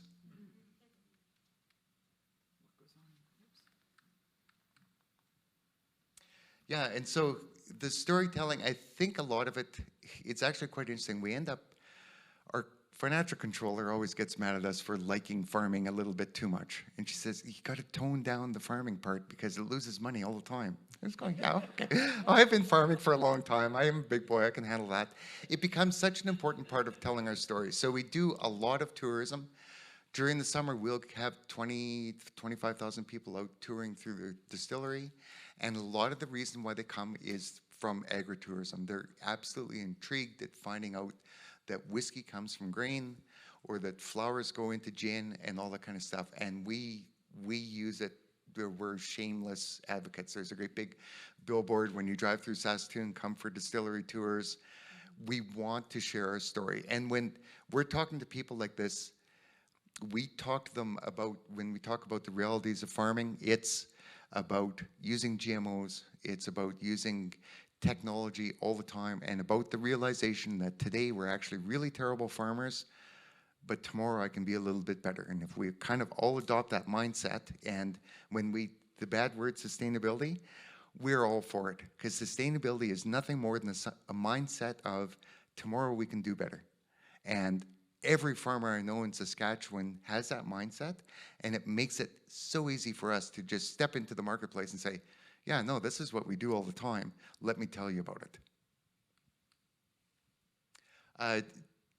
Yeah, and it just, storytelling is, and tours and having people enjoy what you do along with you is just such an effective marketing tour. Because you can post this on social media and everybody looks at it and says, well, I want to be there. And by the time they think about why I want to be there, they look at the drink and, well, I want to drink that. The drink's sold in there, and you make all these connections, and it works really, really well for us. So we've come a long way. This is the 80 acres that we started with. Notice we had a bit more rain that year than usual, so our quarter goes, or our half a quarter goes that way. This is where we are now. So we've made some progress. Things are going along quite smoothly, smoothish. Let's put smoothish. Because just as every farmer knows, there are the hiccups. You always have the hiccups. Obviously, you recognize the tractor that's stuck. What you might not recognize is the thrip damage on the gladiola here. What that is it's an insect that comes when the flower is in bud and it embeds itself. It draws nectar from the petals, and so when the flower actually blooms, it turns out like this, and guess what? Nobody wants to buy that. And we grow 50,000 gladiolas every year, so you got to keep on top of stuff like that. This was our pumpkin festival in 2018. The weather was awful the first weekend. It was rainy and snowy, and it was about 2 degrees. The next weekend, it actually snowed. And the third weekend, it really looked like things were going to get going. It was going to be at least 10 degrees. It was going to be lovely. We figured we've got this covered. The Thursday night before we opened on Friday, the temperature hit -8. Pumpkins can withstand -5.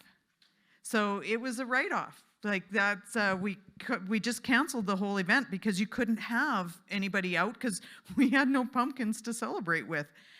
And so those are the things that we grow up with that we're accustomed to. So now when the fermenter over explodes, or whatever you want to go, yeah, when it explodes and it goes sideways, or the bottle supplier called us last year and said, you can't have bottles for 18 months because we're not supplying small guys anymore. We're retooling our facility, so you guys are out.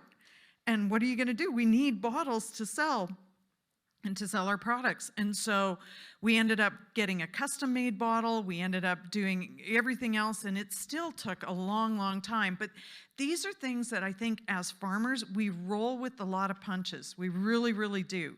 You try to mitigate as much risk as you can, but you can't cover everything. But we have that mindset that next year's going to be better, no doubt about it. So this is where we started.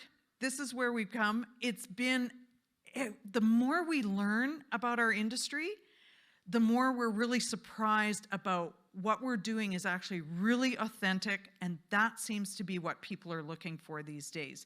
They want to know where their food and drink comes from. They want to have a connection with the farmer. And we say that our bottles and our product are the voice of the land and the soul of its soil. It doesn't get any closer than that. And it gives us this opportunity to really bring in the sustainability part and really make things happen. You know, once we get to know that customer and know what they're after, then you're off to the races. But knowing what they want isn't easy, because they will answer surveys that say they want one thing and they will buy something different. They will talk differently with their wallet. And I'm sure we've all experienced that. But if we keep getting out there and getting ahead of it, that's what's important. Now, the other thing that we found is that our industry is ripe with marketing geniuses. Absolute geniuses out there that can spin a story of any kind. And we hate it. And we hate every one of them. Yeah, because it's tough for somebody like us to compete, who have an authentic story, and we get it out there, and somebody will say, oh yeah, I've heard of grain to glass before. Yeah, you have, but you don't know what it means, that, like what it actually means. Somebody just coined those words as something really special, you know, that, and it resonates with people, but it's not authentic. So we're driving home as hard as we can that this is what it is. In China, there's a huge issue with counterfeit alcohol. You buy a bottle and you think you're getting, you know, Jack Daniels or Jim Beam or even more expensive, more higher end product, but it's all counterfeit. So we're taking steps to make sure that we can follow the path and do everything that we can so that the consumer is satisfied with what we do, because we really strongly believe that they want to know. It's been an incredible journey. I don't think John and I have ever worked harder in our lives than we have these last, how long? 13 years, yes. But it's been fun. And it's something that if it hadn't been fun, there might have been some other outcomes, but it's been good. In 1939, King George VI came and visited Canada with his wife, Queen Elizabeth, and they were gifted a Canadian treasure. It was Canadian whiskey. So Canadian whiskey became known as whiskey fit for a king around the world. Since then, since 1939, we now start hearing a lot about Scotch. You hear a lot about, which is made with Canadian grains, by the way, just so you know. We hear a lot about Scotch. We hear a lot about Japanese whiskey. We're hearing a lot more about Irish whiskeys and American bourbons and all of that. And Canadian whiskey has kind of fallen off to the wayside. So John's and my goal is to bring back that prestige that Canadian whiskey had. And we are going to do our darndest to put Canadian whiskey back on the map for what it's known for. And somebody in this world is going to make the best Canadian whiskey. Why can't it be us? You know, we're just as capable as everybody else, and we're farmers to boot. So that's it. Thank you for listening.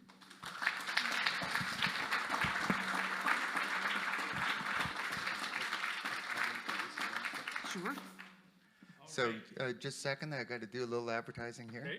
So you can join us the first Wednesday of each month is Whiskey Wednesday. You're all invited to come out to the distillery and not just come and watch cucumbers, but we honestly, sincerely from the bottom of our hearts, when you come through Saskatoon, give us a ring, text us. Barb and I are busy all the time, but if you stop in for 10 minutes, we'll always find time to spend with you, and we can show you around and share what we do. We're really passionate about it, and we're passionate about the communication, how we can help the industry as well. So we're there as a resource and a place for you to, you know, just come and kick back and have a cocktail. All right. Okay. Okay, thank you guys. That was super. Great presentation. That's 2 home runs in a row. I do have a soft spot in my heart for Canadian whiskey. Many will know that. And let's jump into our questions. Let's start online again. Is there any questions online? Rosie? Okay, so who do we have in the audience? Who wants to start us off? Feels like an auction. Here we go. So I'll start off by saying that I have had your gin and it is exceptional. And also was able to get some of your flowers because I used to live in Humboldt, Saskatchewan. So thank you for all that you're doing in terms of promoting agriculture. In your transition from grain farming to where you're at, can you comment on what were some of the biggest learnings that you had, and who did you lean on when you were finding out that, you know, like when you had, you know, different challenges with the corn and kind of the learnings that you had throughout get to producing some of the best gin and whiskey in the world. Oh, that's where your friend network comes in. So through Nuffield and the Outstanding Young Farmers, we had unbelievable resources in here. You can pick up somebody and talk to them down in Chile or wherever, and that's just so nice.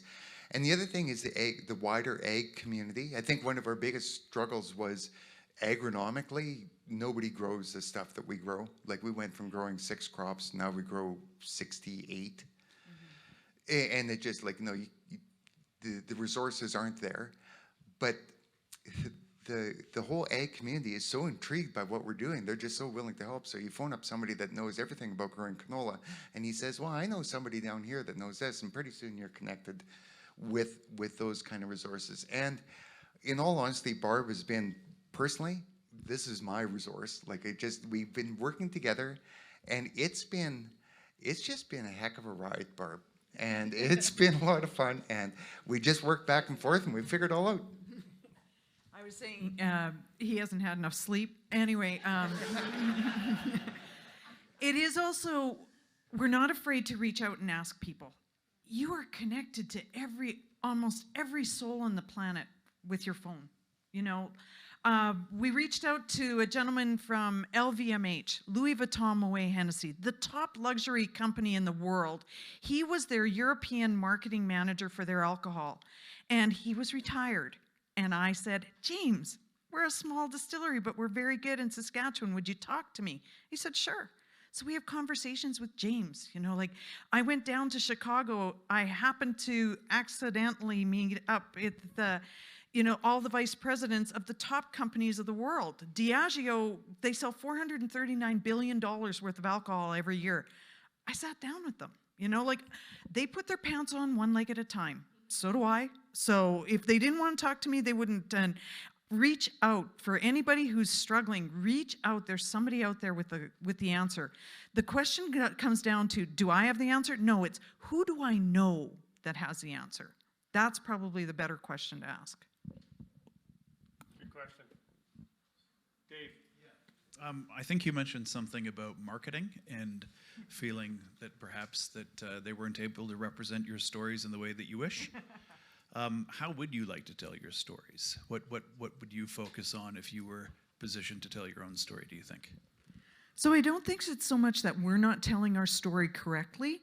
I think it's that others are copying the story and saying the same thing that we are, but they're not doing that. All of those craft distillers, that 90%, everyone you talk to will say that they're using local grains, local whatever. It's not. What they're doing is they're buying in local alcohol that might have been made with local grains, but they're not making that distinction. Part of the reason, they're not farmers and they don't care. And that's what is really near and dear to our hearts. No, absolutely agree. It's just so many, like when you look at the world of luxury goods and craftsmanship and stuff like that, there's so many fake products on the market that it becomes a huge concern, and people work very diligently in order to try and have that authentication process. So we look at it, from a commodity point of view. Okay, does that grain actually come from Saskatchewan? Because maybe we're better at the environmentalism than everybody else in the world. That's going to become really important for us in Saskatchewan, Alberta, and the prairies, that we have to be able to tell that story, and people can't lie about everything else coming into the marketplace because it dilutes our brand as the prairies. So we struggle. It's not, I think we're doing a pretty good job. It's these other guys that there's no referee out there saying, oh, no, sorry, you shouldn't have said that. So the term seed to sip Yeah. is trademarked by Anheuser-Busch. How seed to sip is that?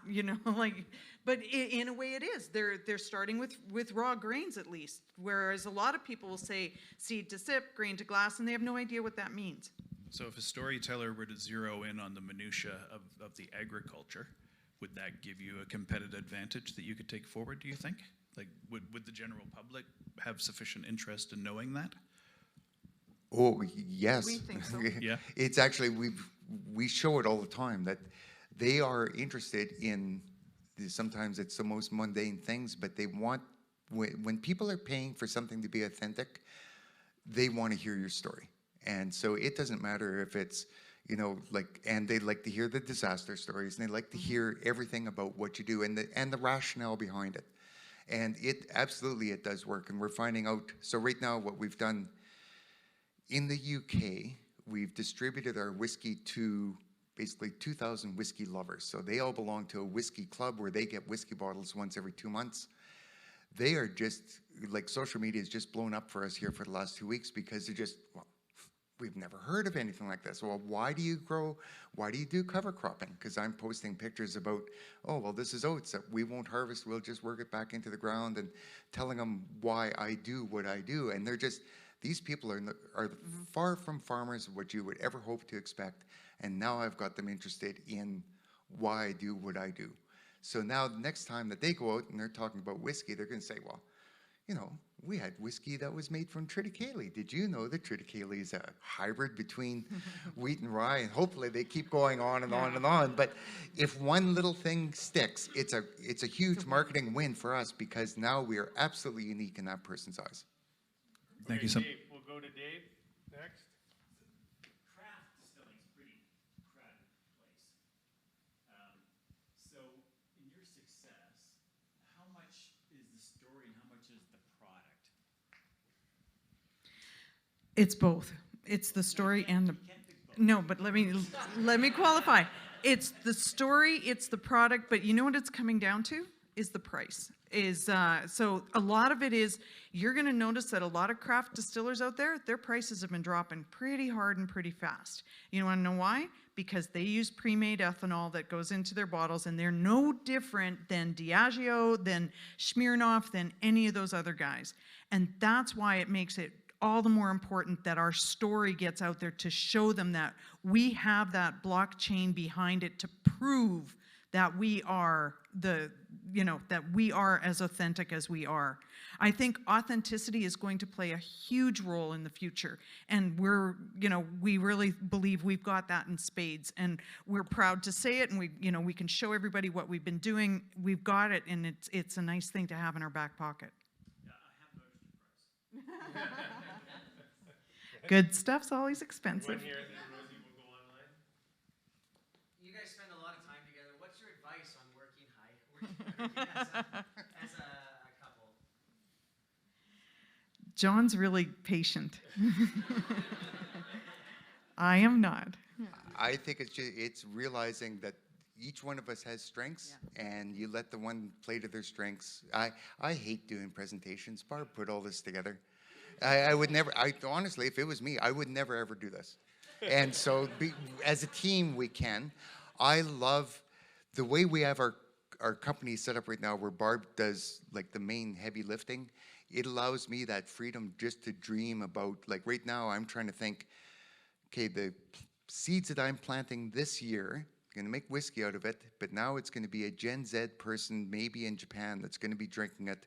What kind of a flavors? Because now I can adjust a whole bunch of stuff as I go through my process on what's going to be out. It takes a huge amount of brain power to do some of that. So by working it's no different being married than just a really good partnership that you have to understand each other's skill sets. And I love the part of my business. Barb enjoys her part of the business. It's the perfect thing. Perfect marriage. Okay, Rosie, what do we have? What are some of the main methods and channels that you use to promote yourselves, and what have you found has been the most successful? One-to-one. Like as far as ourselves as a team and our company, it's all done. It starts at the main floor, and you press 10, and it's done in that elevator pitch kind of a thing, that you're meeting people. You get off the elevator, they're intrigued enough with you that they're going to say, oh, well, what do you do for a living? And you can tell them a little bit about whiskey, and then you go on. But tomorrow we're going to do a tasting at Willow Park. Talking to people is absolutely key, and I get so frustrated with social media and all of our other avenues that what we're doing for marketing is that we forget that we're talking to people. And you get into it that, oh, it's just simple, we're just going to post these pictures, and well, that's fine, but you have to always talk to people. Yeah, I agree entirely that what it is the one-on-one when we talk to people face to face, they still may say, no, your product's not for me, but I liked your story, or I want to come out and see you and stuff like that. We spend a lot of time and effort at our farm to bring people in. As John said, we get about 25,000 people out to the distillery in a year, and we're open year round, but that is our best place to tell the story and get them really engaged with us. And we like that part. That's the part we really enjoy. We have time for one more from the chat here. Knowing sustainability is such a loaded term with so many definitions, have you seen any commonalities in what resonates with both consumers and growers? Yeah, I probably talk about it more with our customers than Barb does, because I'm in the back doing the distillery tour.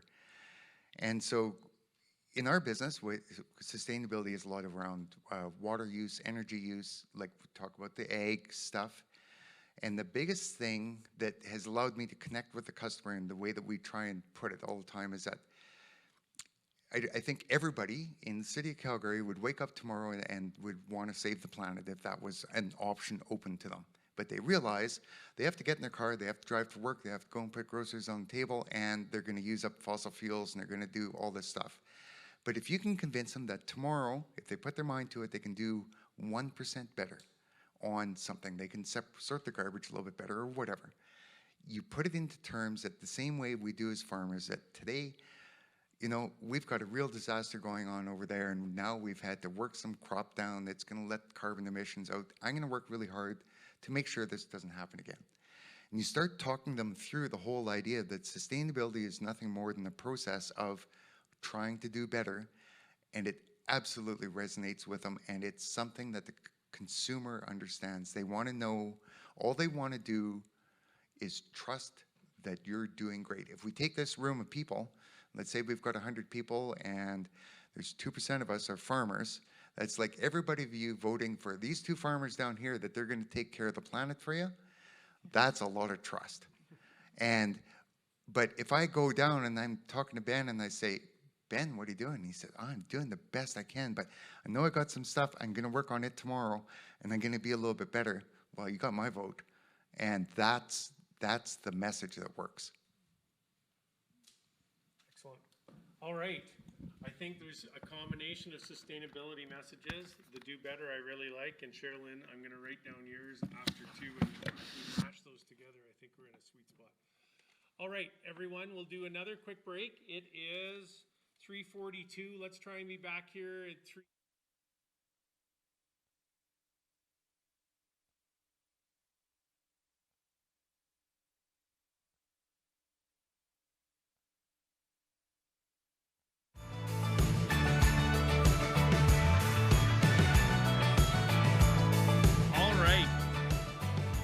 Am I on? Yes. Okay, thanks everyone. We're going to get into our last component here, and it's between these guys and some drinks, some Black Fox whiskey and gin and some beer. So, but we do have some experts up here. I love that term. Yes, they're good at what they do. And Matt Weeks runs our Ag Intel division of AdFarm. He's been with us a long time, a good friend. He's going to chair the panel, and I'm going to turn it over to him to introduce everyone and let them introduce themselves, and we can get going. Okay, have at her, Matt. Way to go, Matt. Thank you, Ben. So for those that don't know me, my name is Matt Weeks. I get to serve as the Ag Intel lead with AdFarm, have been with the organization for just over 9 years now, and I'm honored to get to facilitate this panel, which really is to say that I get to ask a few introductory questions and then just get it out of the way and let them speak and provide their expertise. We will be opening it up for questions as we go along, and particularly after as we get near the end of the time. So with that, today I'm joined by a few Canadian producers, savvy business people, community leaders, industry influencers, and rock stars, as we might define them from Sherilyn. Today we'll have Ben and Steph Campbell, Corey Peters, and Nevin Rosasin. So the focus of our panel will really navigate a couple key themes to better understand their perspectives on agriculture today and where they see the industry and their business headed into the future. To start, I want to let each of the panelists introduce themselves and provide a little bit of background and perspective as to their farm, their operations, their business, and a bit more depth into them personally.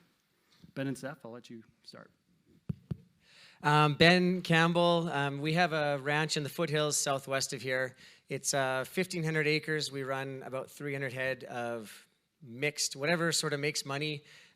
We have several other smaller businesses associated with the ranch. It's small. It's only 1,500 acres, but I think it's a very economically dense business. We also have a direct market business. We sell meat into the city of Calgary. And we have 3 young boys, which is important to mention. It's big. It's a big part of our life as well, is balancing work and life. I think there's more. It's an important part. We come from a family farm, but we kind of started on our own. We bought the farm from Ben's grandparents. And we really are doing everything by ourselves. It seems like a lot of it. I'm also a nurse. I work in town, and recently I've taken a step back from nursing and a step towards agriculture. So it's a big step for me. Oh yeah, I forgot to mention. Yeah, we started, like, I was an engineer working in oil and gas, and literally didn't know anything. Couldn't name 2 breeds of cattle. I didn't know how to ride a horse or how to turn a wrench or anything. Like, totally, completely from scratch. That was 10 years ago, and started my first year with 4 head of cattle, working full-time in the city and north of Fort McMurray, and then farming in the evenings and weekends. And then within 5 years, we were running 500 head of cattle on 5,000 acres. I've pared that down to be a little, like I said, a little bit more dense, just for efficiency's sake. Good afternoon. My name is Corey Peters. I farm with my family south of Winnipeg in Manitoba. We have a grain and a hog farm. So we farm around 7,000 acres. So it's me, my brother, and my cousin that kind of run the show, and my dad and my uncle are still around. So our farm's called Herb, Zig, Will. So Herb was my grandpa, Zig is my uncle, and Will is my dad. So they just jammed their names together. And it works. So we farm there, and we have a hog, a few hog barns as well. We mostly focus on the grain side. We have a great manager and a couple of staff in our barns that take care of that, but we just kind of help with the HR side of things. And on the grain side, because we have access to all this great hog manure, which is great fertilizer, so we grow quite a bit of corn and soybeans and wheat and canola and kind of the staples. A couple of years ago, we also started growing black oil sunflowers, so that's something new that we've enjoyed. Good afternoon. My name is Nevin Rosassen. First and foremost, I'm a 4th generation food, feed, fuel, and fiber production engineer. That's the title I go by. And I'm a seasonal warrior. I'm home to help with seeding and harvest every year for 10 years after I finished my undergrad in agronomy at the U of S and a minor in ag economics. I was the on-farm business manager, but at about 2,000 acres, it wasn't enough to support 2 families, so I went off to grad school and did what no farmer likes except for Sherilyn and I, which is policy. So I have a graduate degree in international trade policy. So I've worked for a number of different organizations as the one son with off-farm income. I'm currently with Alberta Pulse Growers. I've been there for 8 years, and I'm the sustainability and government relations lead. So yeah, sustainability is what I do. I work with water, I work with pesticides, I work with EU farm to fork strategy, with pesticide reductions, anything in between. So excited to be here today. Awesome. Thank you all. So understanding that your operations are all very unique, I'd love to get a little bit more perspective and background into the things that are kind of top of mind for each of you today, and particularly in your business. So maybe what are 1 or 2 things that you are actively adopting, shifting to, things that you're excited about, that you're beginning to think about how you can begin to take advantage of on your farm? Just some of those things that you're particularly excited about and how it might improve each of your operations. Nevin, or maybe we start with you. Sure. You asked for 2 variables, but I'm going to say that there's 3, and it's a constant struggle, and that's economics, agronomics, and logistics, and balancing those 3, and through the lens of risk that Sherilyn talked about. I mean, it's so important for every decision you make, whether it's crop rotations, right, including peas or lentils as a pulse crop, or bringing in winter wheat or forages. How does that benefit your agronomics? How does it impact your logistics? Does it change your economics? And then looking at, say, even a decision on fertilizer. Are you going to use fall applied when you can get it cheaper? When you know you're losing money with your agronomics, how do you fit the logistics in to get it all through the drill? Or how do you do a split application in crop? So it's always balancing. Farmers are always, no matter if it's livestock or grains, you're always looking at agronomics, economics, and logistics. But that's what gets me excited. And being the agronomist on the farm, my father's a retired economics professor of 39 years. So he's the economist, and my brother is the realist, right? He's the one who looks at logistics. So for us, it's always a constant struggle. I mean, every meeting, every morning is about plan A, and by noon we're on to plan C. But certainly we're always looking through that lens of risk management. And I mean, does it get me excited? Well, you should see our morning meetings. We're all excited. For us, I'll use the pretty broad term, but it's data and how we collect it. On the grain side, there's so much data available, and there's lots of programs that you can use to collect it. We've tried a few of them. For the last number of years, we've used FieldView, and so we have an iPad in every single machine that hits the field, and it collects data on everything. And we can use that data to always review back anything in winter. So we can put it up on our TV screen together and look at it and decide, we know what the weather was like that day we were spraying, and we had trouble with that certain pest or something, and it didn't work or it did work. What worked, what didn't. We can review all of that, and if we're not collecting that data, we have nothing to go on. Like, that's just the way it is. We need to have, otherwise that's a hypothesis. We think, oh, it maybe worked, but we're not sure why. And it takes a lot of years, obviously. Like, I am still new to farming. I've farmed full-time for 14 years, but if we don't have the data, it's just a guess. So that's one thing that we've really focused on in the last number of years. I'll let Ben talk about the economics, because that's something that we're always looking at and measuring. But another thing that I am looking at recently is marketing. We live in a pretty sweet spot. We're super close to Calgary. So how am I selling my beef? How do I sell eggs? And if I add pork? And what are people even looking for? What kinds of beef cuts can I sell by the half? Is that the most economical? So all those kinds of things, like how do I get our name out there? How do I share our authentic message out there so that people know, like, we are the real deal? We're not just saying we're grass-fed.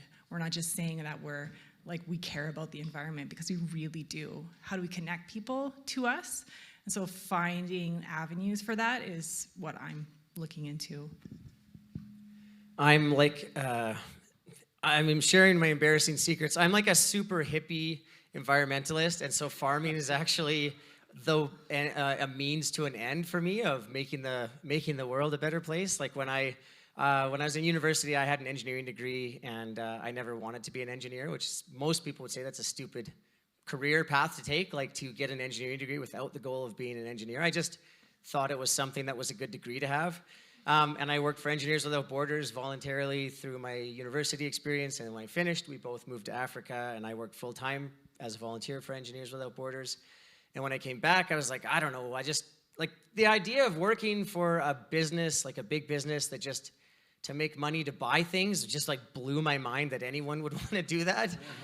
And so I decided, my friend told me about, like, grazing cattle was good for the environment, and that was also new information to me because I thought they were bad. That's how little, like, I don't come from an agricultural background. So in university, I was a vegetarian and was convincing people to be vegetarians because I had learned that eating meat was bad for the environment. So agriculture is not in any way, like, this sustainability thing is not like, I'm like, oh, that's a good thing I can leverage to sell beef. Like, beef is a way that is a thing that I can leverage to sell sustainability to people. And so that's like one of the things we're adapting and growing is like, how do I authentically, because I'm not trying to sell anything, how do I authentically want to tell people about sustainability? And so that's one of the areas of growth is like expanding, speaking at things. I've been in 4 documentaries in the past 2 years. So that's one of the things that we're trying to grow the business of sustainability. It has nothing to do with finances. is speaking authentically and showcasing what agriculture can do. Another thing is growing the commodity part of our business. So we had exclusively direct market because there's really high margin on small numbers because we were so small. Like we don't have any inheritance of any kind of farm or stuff or anything. So it's all based on our own finances and AFSC's and FCC's money. So growing the business, I'm like really interested in growing our commodity side. So now we have, I don't know, 4 times as many commodity cattle as our direct market. And hopefully this coming year we'll be able to triple our commodity beef herd. So that's another thing. Another thing is leveraging our area. So we live really close to Calgary, so we have farm tours all the time. We're also converting a 100-year-old barn into 2 apartments, which is they're going to be just residential apartments for the meantime, with the plan of expanding that into agro-tourism. Part of the reason I'm in, like, lots of my friends make fun of me because every time they open their mailbox, they just have to flip through something that I'm in. And it's not because I'm an expert, because I'm obviously not. And it's not because I'm special, but a lot of times it's because we're close to Calgary. And so if CBC wants to, like, do a story, it's just a short drive from the airport to our place. So being honest, I could say it's because I'm an expert and I'm great, but the reality is it's because we live close to the airport. So tourism is another option. We've got 3 boys, like I mentioned, and I want them to be able to live on the farm, and I'm not in any way forcing them, but I'm grateful for the opportunity that I have, and I want them to have that opportunity as well. So I think agro-tourism, being able to house groups of people and then we have beautiful mountain views from the hills on the ranch, being able to ride horses out. And I think there's a lot of opportunities. So that's another thing. We also built, like, just leveraging the value of the place. We put in 21,000 watts of solar panels. So it's like, for the farm use, I think it's like we're producing quadruple what we use, so that's great for the environment, but it's also really a good financial benefit for us. Like it should be like $7,500 a year without doing any extra work. So yeah, those are kind of the new things that we're leveraging to try to make the business successful. Yeah, amazing. So we talked about a couple different themes there, right? Sustainability, data. We talked about logistics, agronomy concerns. If there's a few things that you're constantly monitoring on your farm or measuring, or is your success metric for whether or not you're achieving some of those goals, whether it's a year from now or 5 years from now, what are some of those things that you're measuring and monitoring to determine your success? Corey, maybe I'll start with you. Specifically what we're measuring?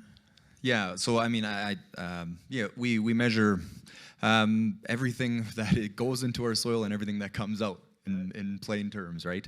And the machines that we use, and we're getting more and more detail every day. It seems like I know a few farmers that have started measuring to the detail every ounce of fuel they use, and they find a way to economically use less. It's just the amount of detail is phenomenal that's coming in ag, and I really think it's just going to get bigger and bigger from the data point. But if you don't use it, it's just a whole lot of numbers, right? And that's something we're working on, of course, taking the time, convincing people that, okay, we need to actually stop in winter. Maybe we're not going to go to that egg show. We're going to sit down and have a meeting and actually review all the data and look at it and how can we learn from it. And that's something we're working on. Sometimes I just want to go to the egg show and hang out and have a beer. But we're working on it. Yeah. All right. Nevin? Well, I touched on it with our agronomy, economics, and logistics and balancing those. But certainly what we're monitoring and measuring would be along the same lines. Specifically our nutrients, our macronutrients that we use, NPK, and looking over time, being able to graph our soil health. And soil health is really hard to define, but certainly from a crop removal perspective versus what you're putting in, we're always putting in more than we're taking out. And I mean, when you go to renew a lease with a landlord, that's probably the most powerful information you can have. When you're talking about a 5-year lease, is saying, this is where we picked up your land 5 years ago, this is where we've taken it.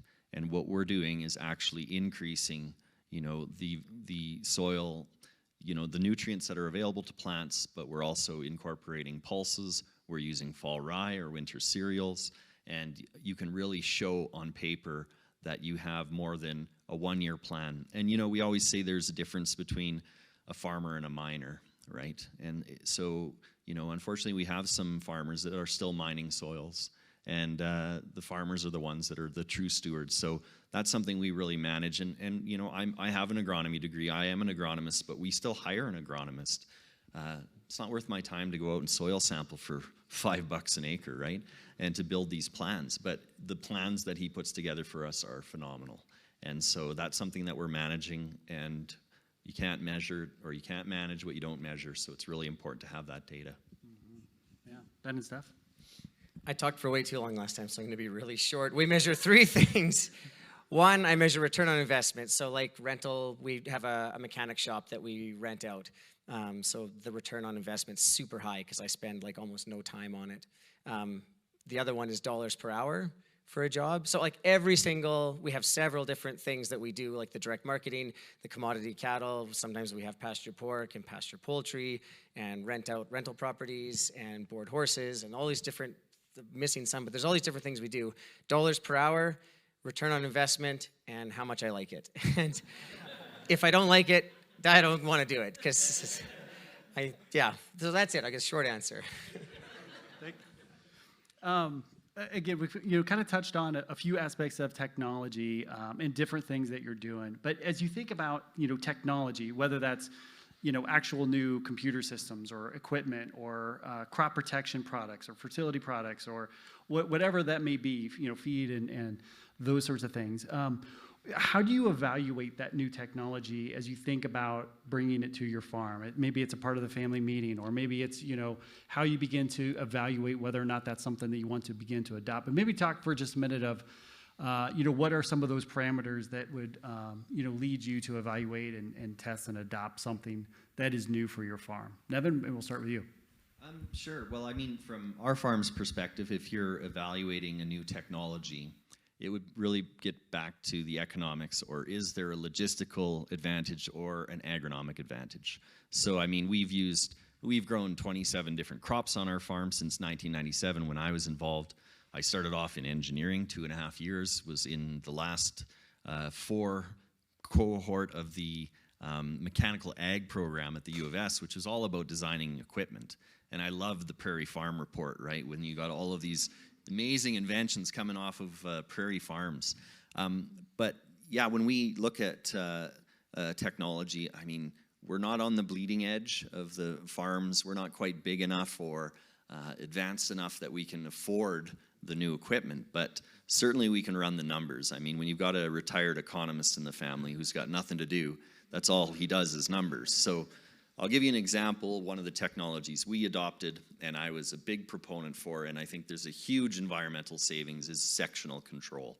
So not only on sprayers, but specifically on seeders. Because when you're looking at cropping more intensively, which we've been able to grow more crop with fewer inputs over the past decade, 2 decades, but you look at the types of fertility packages we're using now, when you have that ability to avoid double fertilization, there's an environmental benefit, right?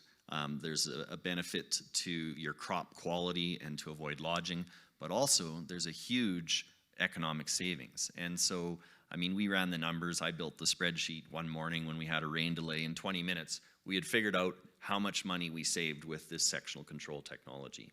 So it's getting into the numbers, getting down, looking at the ROI, and also looking at independent third-party research, right? And I say research because as much as we're farmers and we love to leave test strips, there's so much variability within fields. You really need to have randomized block design and published data and information. And that's where, I know we're going to get to this later, but where you get your information, but it's so important that you have more than just a company website with 3 bars showing us, our older product, and the competitions with no, axis, no understanding of what, how far this is in between. So certainly, I mean, it's looking at the numbers. On our farm, like many, I think we always try to be second to adopt the technology. Let the neighbor try it, right? And same with machinery, right? So one person in our area about 10 years ago bought an Elmer's harrow, and it was the best thing ever. And the next year, I think every farmer within 10 miles had one or was ordering one. So there's ways to do that. One little thing that made a huge difference on our farm, about 10 years ago, we built an office. And like, it is specifically an office. It looks nice, has a big boardroom table. That was something that was, I think, new to us, because when I was a child, oh, that's loud, we were a dairy farm, and then you know, we didn't maybe have the time to do that always and to sit down and talk. And when we built an office, it forced us to sit down around the table and discuss things. It's a more professional setting. I think as I've come into the farm, we've really begun to realize it's a business and we need to run it that way. And it's not, the lifestyle is great, but it's not always just about the lifestyle. It has to make money. And if you sit down at a professional looking table, sometimes you are forced to act a little more professional. And a lot of good can come out of that. That's awesome. Ben and Steph, anything else to add? I don't think we have anything more to add, but we're no strangers to spreadsheets and projecting like finances to see if this is something to adopt, and asking experts who have trialed that. Maybe sheep is something that we should have on our farm instead of cattle. Like, we love our cattle, but if that's going to be better for our vision, then we can move towards that. Yeah, like I think most ranches are using their #1 technology is from the 1800s, which is barbed wire fences. We've ripped down like every single barbed wire fence and put in high tensile electric fence. It's way better for finances and cattle management. It allows me to do one-day grazes in all my pastures, and we put in above ground water troughs with above ground piping. That stuff was just not economically feasible. When I look at a new technology, obviously I do it through those same 3 things, like my dollars per hour, my return on investment, and do I like it? Like, I don't like operating equipment, so I don't do things that require a lot of equipment operation. The electric fencing is really great, and it allows, like, there's a lot of statistics and numbers, but you can get on average double the grazing. So rather than rent twice the land or buy twice the land, you can just graze it better. And my return, my dollars per hour, when I go spend 45 minutes moving an electric fence, I'm paying myself like $600 an hour to do that. So it's really economical. I think a new technology that's not out yet, the next step on that path will be GPS collars for cattle, that you can manage it even more precisely with even less infrastructure. Like, yeah, there's the mountains and places where that won't work, but there's so many places that it will work. Yeah.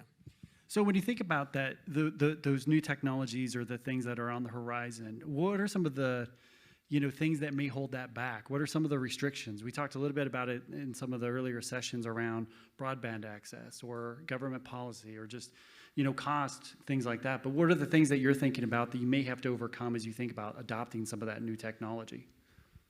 I think there's a trap that people get into of like efficiency or productivity. And not that there's anything wrong with efficiency or productivity, but for example, I'm not a grain farmer, but I like talking about, well, my best friend's a grain farmer and like talking about bushels an acre. And like, that is such a stupid measure of your success. Like, it's a great metric to include, but if that's your measure of success, if in ranching, it's the weight your calf is when you sell them. And people like to, at the coffee shop, old guys will get together and brag about how heavy their calves were.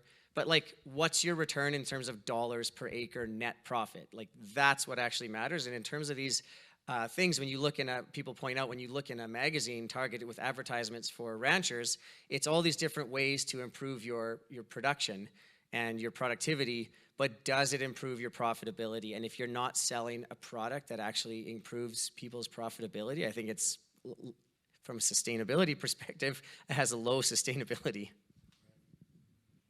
Corey or Nevin?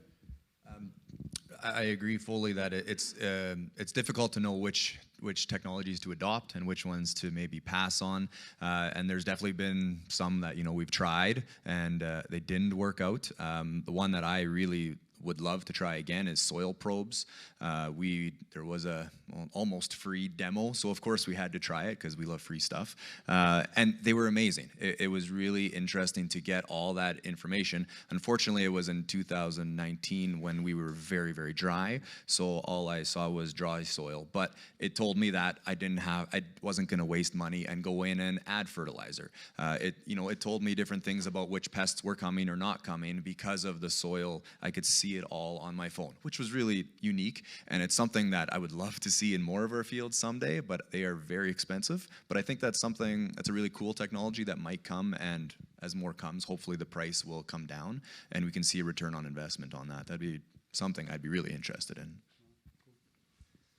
Well, the most exciting technology that I'm really excited for is for robotics in agriculture. And certainly with our broadband issues, we still, if it takes you 14 days to upload a yield map, we still have a problem, right? But I think with all the pressure we have with the EU Farm to Fork program, for those of you who don't follow what's happening with European agricultural policy, they're looking at a 50% reduction in pesticides use, overall use by 2030. Our Convention of the Parties, COP15 Convention on Biodiversity, is calling for a 30% herbicide reduction by 2030, I believe, as well, which was in the original negotiations. So there's all this pressure coming to reduce pesticide use. And you know what? We've got troublesome weeds that are resistant to many different herbicide groups. So I think the biggest technology that we're going to see in the next 10 years in broad acre agriculture is going to be robots roguing fields for weeds, whether it's using mechanical knives or concentrated water pistols of urea or whatever it is. We have the technology. We can already geocache weeds down to less than 2 millimeters. It's just a matter of building that computing capacity at the corners of a section, being able to upload from a fixed wing drone to, it could be 3D printed droids that are made out of cultivator shovels at the edge of a farmer's shop and have an iPhone 3 on the back, right? You can look at the whole circular economy concept. We can do it, and we can do it right here in the prairies. It's just a matter of putting that incubator together, getting the bright minds all in the same room and making it work. But we already have droids. We already have drones in Japan that are shooting weeds out of rice paddies. It's about time we brought that technology to Western Canada. Mm-hmm. Yeah. So on the other side of that, we talked about, kind of leaps in technology and opportunities. Something that we've also talked a little bit about today was, things that you can do 1% better tomorrow. As you think about that, like with your own operations, if there was one thing that you could do 1% better tomorrow, one or two things, what things might those be as you think about each of your farms and operations? Nevin, I'll kick it back to you. I'm going to say relationships, because, we had an excellent demonstration of when you have a married couple that can live together, work together, dine together, and still go to bed together, right? And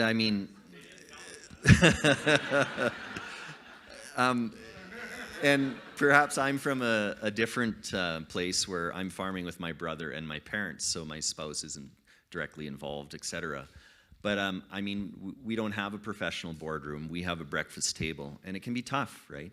And I think family farming, kudos to all the family farms that are still out there. 97% of all farms in Canada are still family owned.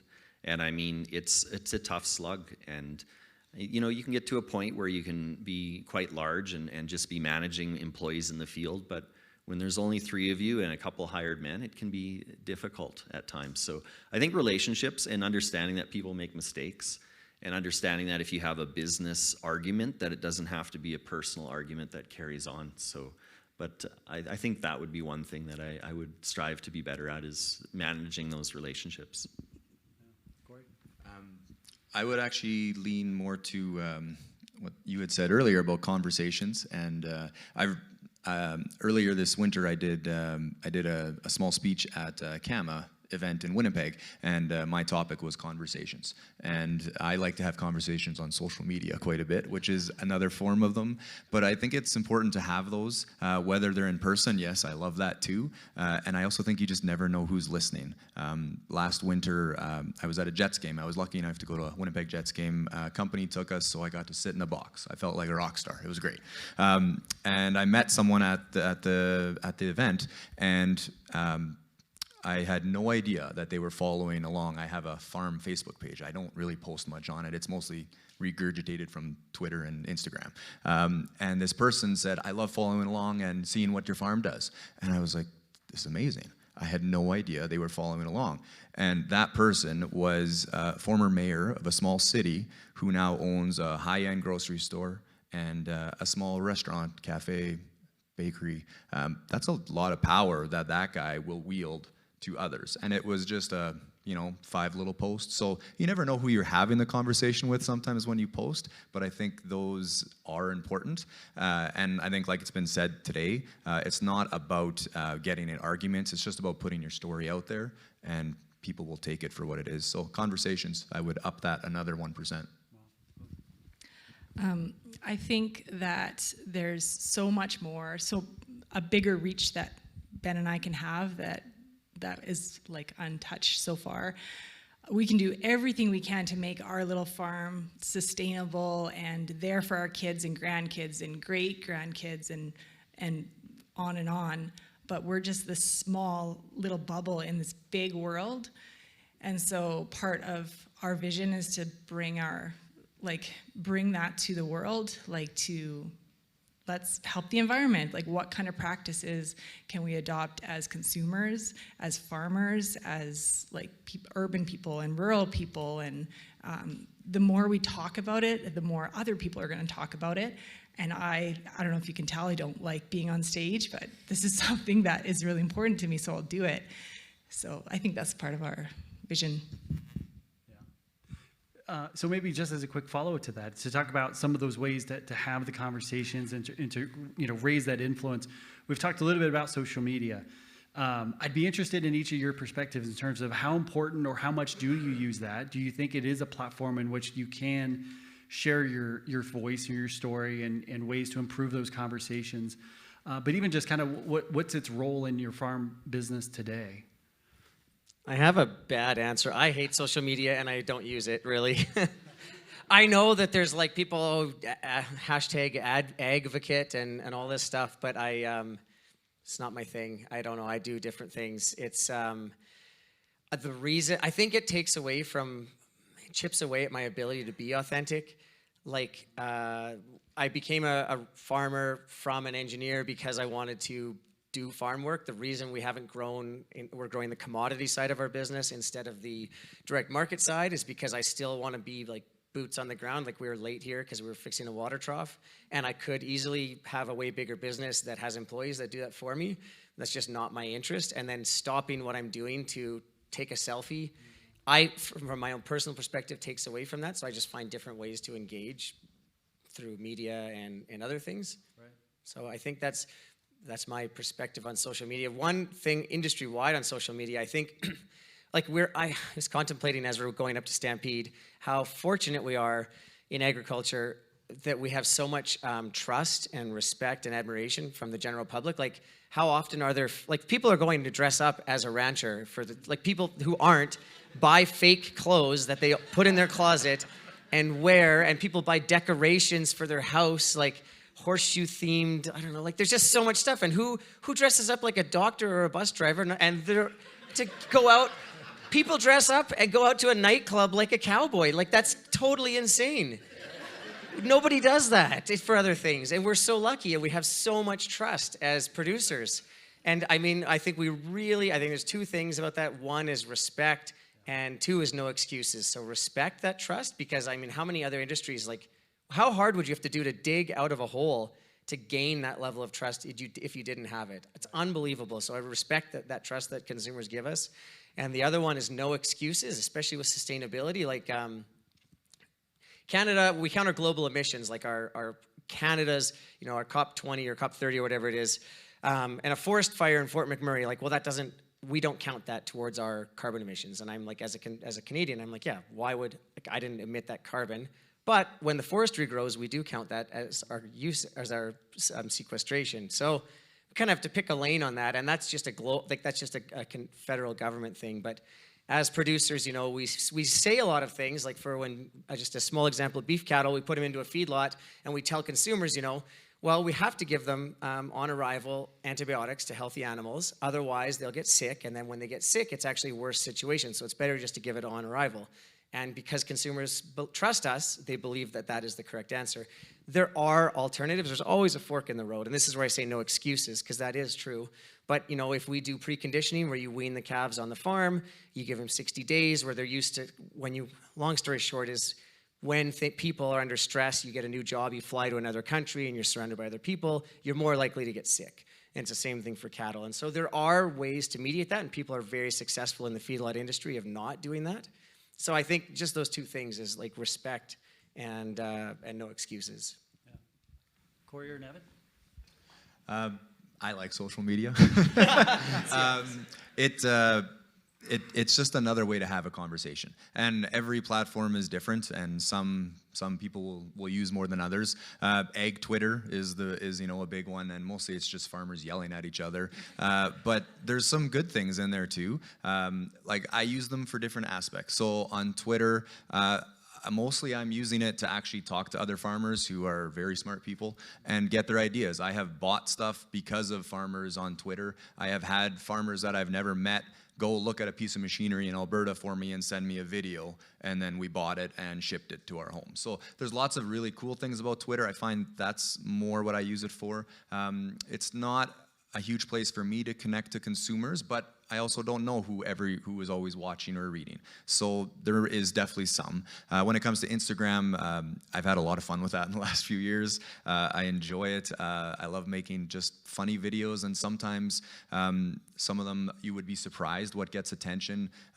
You know, like last spring, I think we got stuck with the tractor, and I just pulled one tractor out with another one, and for some reason you put some funny music to it and it gets 3 million views.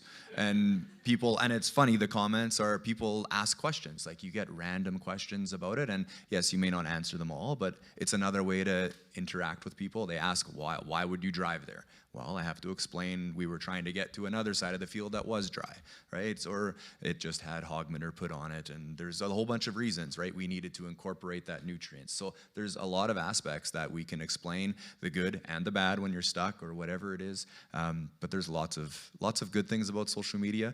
The main reason that I do it is so that when somebody that doesn't know anything about farming, if they want to Google farming, I don't want YouTube videos of PETA to pop up first. I want farmers just to show their faces. And it doesn't have to be anything crazy. Just, here's what we do. I hope you enjoy it.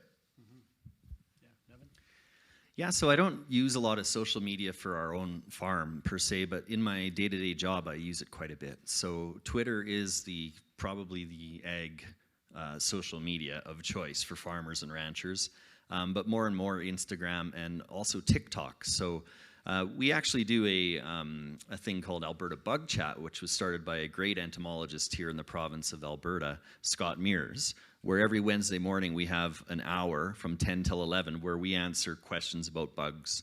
And since Scott's left and retired, we've still been doing it. I think we're in our 4th maybe or 5th year, and we've actually extended it to cover pathology, so all of your diseases, but also weed science as well. So we have the hashtag AB Bug Chat for Alberta Bug Chat, but it's also AB IPM Chat, and we get all sorts of farmers, agronomists, even consumers asking us questions.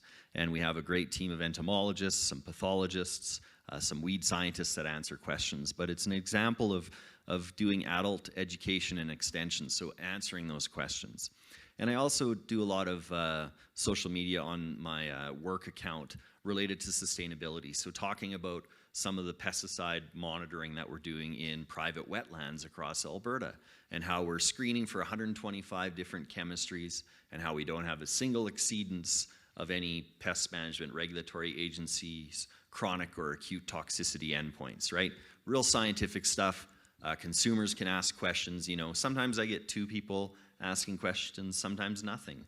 But then you look and you have 26,000 views of a 30-second video in less than 2 days later. So it's getting the story out there. It's just a matter of sometimes you don't always know who's watching. So, but on a personal side, I love TikTok, not necessarily the amount of hours it takes away, but I follow a lot of farmers, probably 600 or 700 farmers that are doing the same thing. They're doing silly skits in the field. They're telling their story. And I think for the younger generation, for the millennials and even younger, this is the way they're going to consume their media. Like, they don't sit down to the 6 o'clock news or turn on the Prairie Farm Report like I did as a kid, right? I mean, this is the way they are getting all of their information. So I think it's important to have a presence on social media. I think you need to pick the right channel, right? If you're with consumers, it's probably Instagram and Facebook. If you're with farmers trying to reach the farm audience, it's likely Twitter, maybe Instagram, and now TikTok. So I think it's knowing, like Sherilyn had said, know your target and beyond. Yeah. You mentioned a little bit around some trusted advisors. We talked about agronomists and others that help to influence your business. I'm interested to know, as you think about those trusted advisors, the ones that you turn to, that you appreciate their and value their expertise, who are those individuals that you think about most as those trusted advisors for your farms? Ben and Steph? I have a corny answer. I ask a lot of questions of Steph. That's what we do for dates, is crack a beer and walk around the farm and talk about different ideas. And sometimes she says, like, why are you asking me? And because she's smart and I respect her. So she's my number one. My cattle buyer is my agent. He owns the auction mart and he buys and sells all my cattle, and he's a real market whiz. So we're really economics based, and he's got lots of really good economics advice that I follow all the time. And then I've got a couple farmer friends that I phone up for practical on the ground stuff. Are they neighbors, or they're somewhere further away? Yeah, the closest person's like an hour drive away. So I mean, it's not really a neighbor, but sort of. Yeah. They're in the region. Okay, good. Corey? Farmers would be the big one, obviously, through social media, and also recently I had our first online meeting so far, but a new thing that's happening in Canada, maybe it's not that new, is ag peer groups. And so they're becoming pretty popular, and there's a few companies that will oversee them, and they'll bring farmers, usually around 10 of us together, and you get together maybe 4 times a year. You kind of choose a location, usually it's central in the prairies somewhere, and there's been other groups that have gone to Colorado to go skiing, and they had a meeting there, and it's really interesting. So I'm new to it, but I'm finding it very interesting so far. And if your group decides to bring in speakers to talk, professionals, you can do that. You sign a non-disclosure agreement, and as you become more comfortable with each other, you will begin to actually share financials. There's lots of in-depth that can go into it, and it's how you learn. It's a little scary to do that and to convince my partners on the farm that this is something I want to do. We're still in negotiations about that on the farm, but it is something that is becoming popular as I think young farmers. I'm 40, so I'm technically just out of the young farm. It's 20 to 40, so I'm out. But we really think of it more of a business, and so I really think that it's a business. So if I need to be a business, other businesses, they go to conferences, they learn from each other, they bring in professional speakers like today, which was amazing, and that's how we learn. And it means also going in depth and talking financials with other farmers and saying what's a good return on investment for you compared to what mine is, and not arguing, not saying one's better than the other. What works for you there may not work for me in this province, but having those conversations, they're hard, but they're also very eye-opening.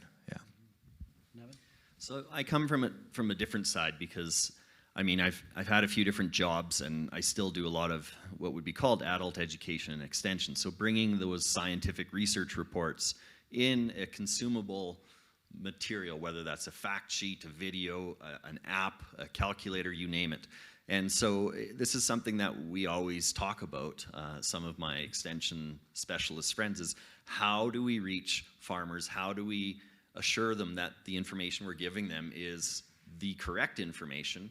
And how do we make sure, how do we actually measure whether or not we've made an impact, right? So if we sponsor an event at an Applied Research Association, and there's 4 people who show up for the free coffee, is that a success, right? Obviously not, right? If we put out a conference, or we run some things like we used to run Farm Tech, or we used to run Agronomy Update, big conferences, right? Lots of people, speakers, we do speaker evaluations. But I think it comes down to what you're looking for. So for financial advice, peer-to-peer, looking in similar regions, really important, right? When it comes to agronomic advice, I mean, the agronomy can differ from one quarter to the next quarter, depending on your soil type.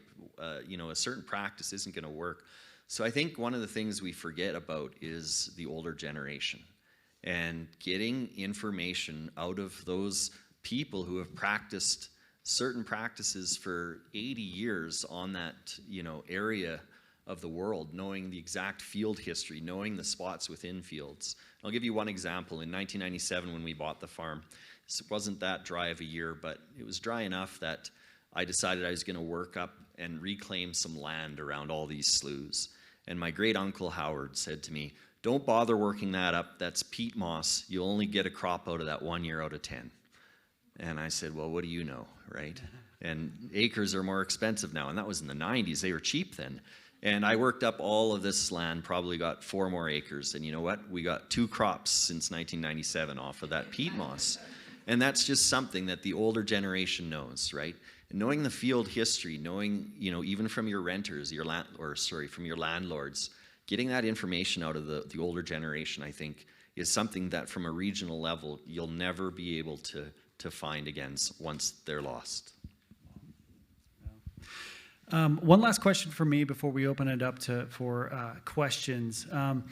You know, AdFarm is a marketing communications agency. We think about the push and pull of marketing communications all the time.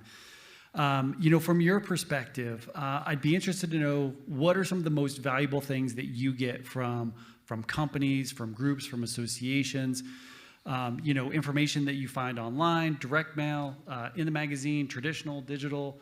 You know, what are the things that you find to be most valuable to you as you think about learning about new technologies, new products, things that can help you? But what do you find to be most beneficial? I would, if I'm being honest, like I would like to say that there's, you know, it's online or something, but the reality is there's things that I actually implement and actually buy and do. Most of the time I get from agricultural field days and tours and agricultural conferences. Like there's a conference in Edmonton every second year, the Western Canadian Soil Health and Grazing Conference, and it's like sold out 4 months before it starts. So there's like 600 people there representing millions of acres and like expert speakers combined with expert farmer speakers. And the difference, I've been to Farm Tech, and Farm Tech is a bit more of a party, and there's people, you know, at the early morning sessions. By the third day, it's pretty scarce. And this conference, the other one, and in Farm Tech, a lot of people get their admission paid. The other one, everyone pays for their own admission.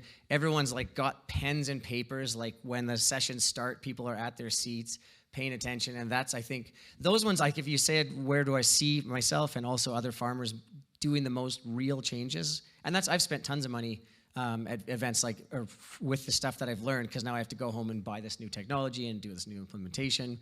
For sure, that's the best, because it's like you're getting the whole meal at once. Like also other farmers to talk to say, like, because we don't want to be the first people ever to do it as well. So the big thing right now they're advertising is instead of fertilizers is like biological stimulants. Like, how the heck do I know what kind of biological stimulant is the best one? So there's that network that's created from those events of like-minded people who are also going to go home and try it. Pretty valuable. I agree. Trade shows are fantastic. Ones that you can live demo and all those things, they're awesome. And there's so many now. Saskatoon has, what's the big one? Ag in Motion, thank you.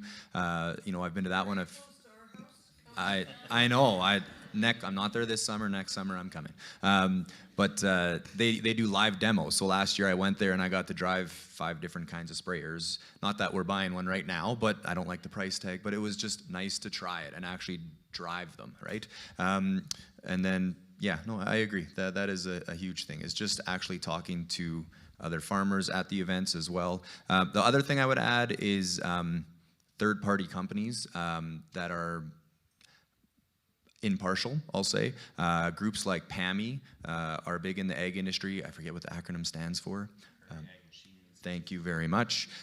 Phenomenal. So they do tests on different kinds of headers and different crops, and they'll tell you the losses, how much seed doesn't make it into the combine on this header versus this one, and they're totally impartial, and they're fantastic. And then for when it comes to maybe sprayer tech, there is another group, and Sprayer 101 is their website. Phenomenal. Tom Wolf. Phenomenal, and it's just all impartial, and it's great info that farmers are using, and I'm sure there's going to be more like that popping up. Obviously, I think funding that is probably always a little bit difficult for them, but it's something the farmers really appreciate, and we get a lot of great info because it's a little bit non-biased, which is nice. And these are the things that your checkoff dollars are funding, right? So that's something that we look at when we look over the 250 letters of intent that come in for research to Alberta pulse growers, right? Is what projects are we going to fund? Where does it improve the profitability on farm? And how can we get this information out to growers? And so, yeah, PAMI, or whether it's agronomy update, which is more of the hardcore agronomy. I realize farm tech is no longer, but it was a bit of a party at the end. But I think the important thing is to do reputable science. So irrefutable, reproducible science that shows, and whether it's equipment or whether it's agronomy, or whether it's looking at ROIs on return on investment from a farm financial point of view, I think it's important to get down to the real information. And I mean, yeah, biostimulants, humic acid, right, micronutrients, it's really difficult to know if you're being fed a line or whether or not that argument holds water. And certainly, I mean, it's difficult because a lot of your crop commissions don't do product trials. They don't, that's not a business they can get into. But I certainly think that looking at getting back to the science, and it's difficult because, I mean, farmers are very scientific, and as Sherilyn has said, we're experts now. The ones that are left are experts.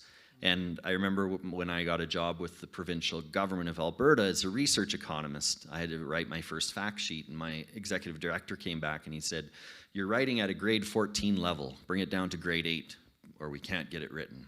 And I was so disgusted by that I had to write at a grade 8 level for farmers. And I think the important thing is, if you're out there doing work for these organizations, farmers want to get into the weeds. They want to know, they want to see the data. And I think it's important not to dumb it down into 3-bar graphs, right, without any, units on the side.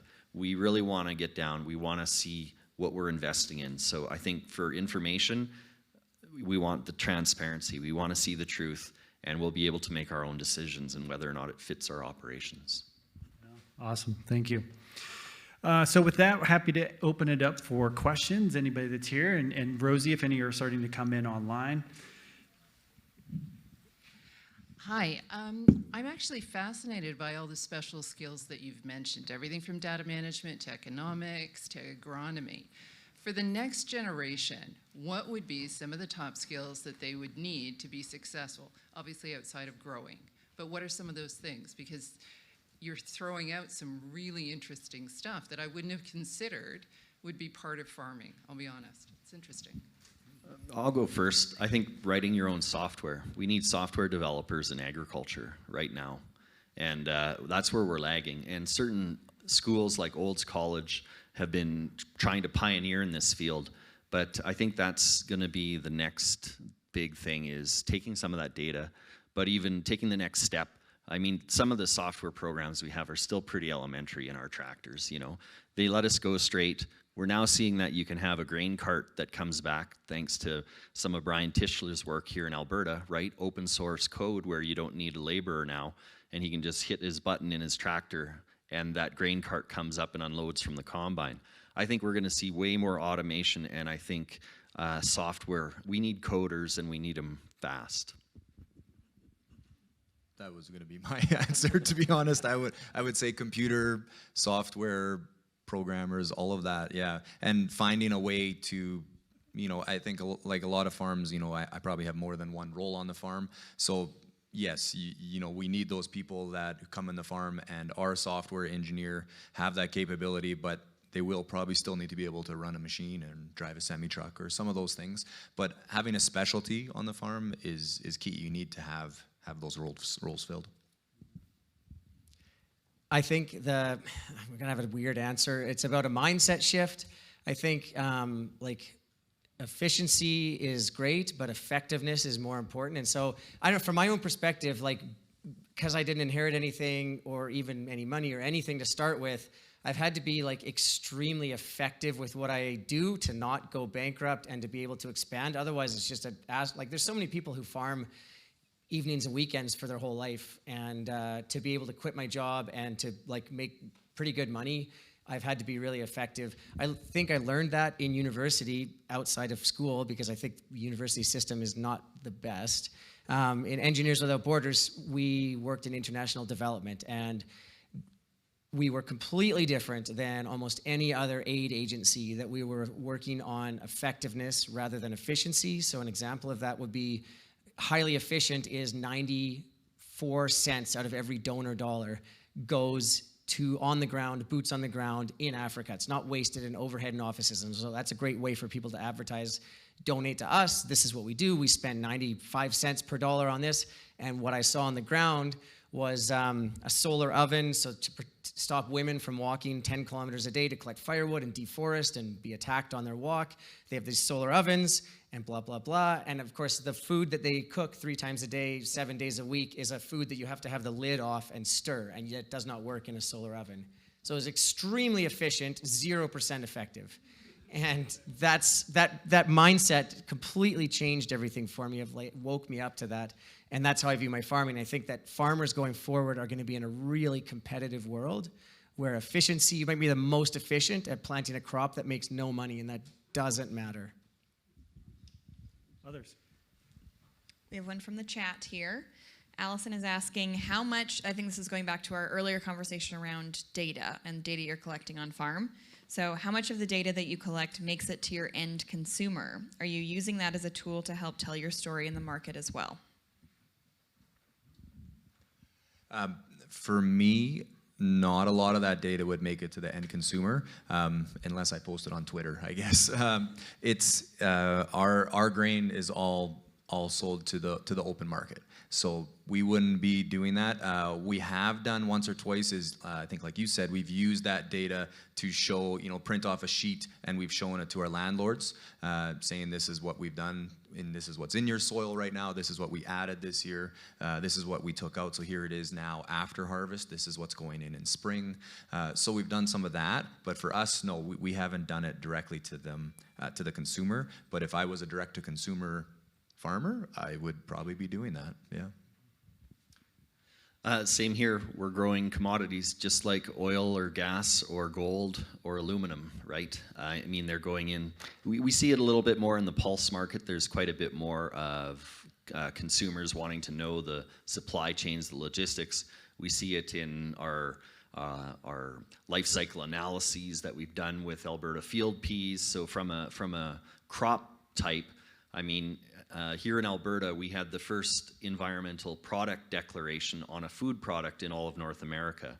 So we actually looked at what was not only the emissions impact, but the aquatic impact or eutrophication, as well as aerosols or human health. So we're using that farm data to tell a larger story about sustainability, the sustainability story of pulses. So from a commodity side, we're actually hitting the consumers, we're hitting the ingredient manufacturers, the food processors, and we've now just completed life cycle analyses for lentils, faba beans, and again for yellow field peas for all of Canada through Pulse Canada. So we are using that type of data on our own farm. The data we're using is just for our own use, probably because my father's of the older generation and thinks the government's going to take it, even though he worked for the government. But so, I mean, we use that in making everyday decisions, right? So, but yes, I think in your type of ranching situation, that data is a lot more important.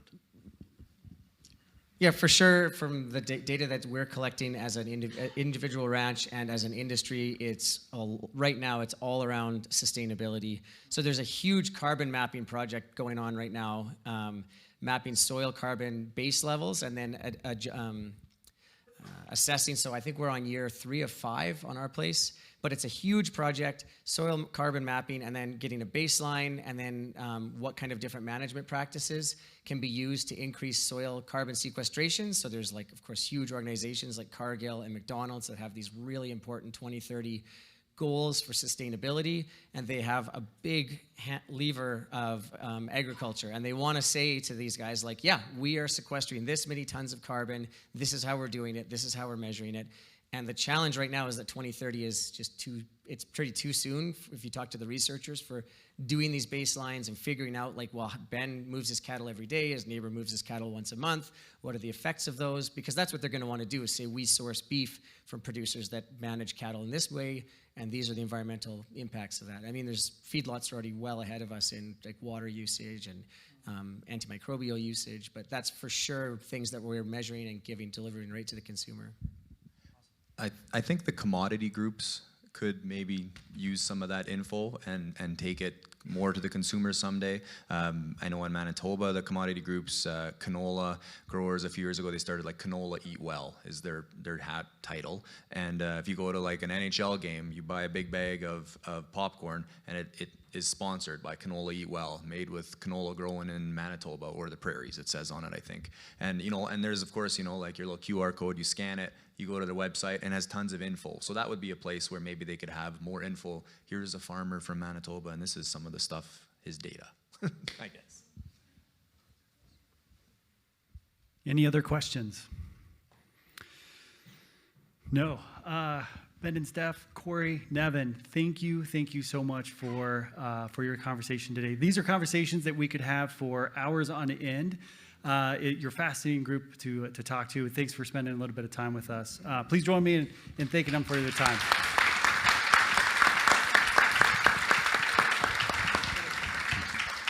Thanks, you guys. We'll end the online portion. We're going to cut them off from all the goodies that are going to happen next. It's tough for them to walk across the parking lot. Thanks, everyone, for coming. But before we go, there's a couple things we're going to do. We're going to do a draw for some tickets for Stampede. I don't know who has the magic bucket, but somebody has it. It's on the podium? Oh, it's right here. Okay. What are we giving away first, Bryce? 2 tickets to the parade? Okay.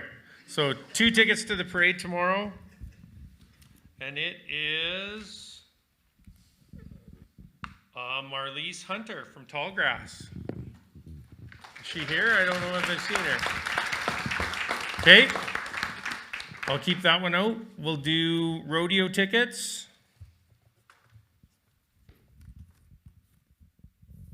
Ross McConnell.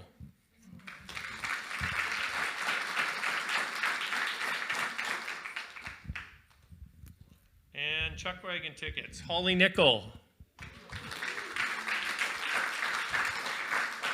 Okay, so come see me or Bryce after and we'll get those figured out for you.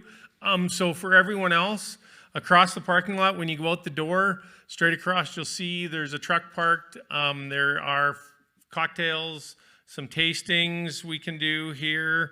There's some beer, some food. Come over and enjoy the kickoff to Stampede 2023. Thanks, everyone.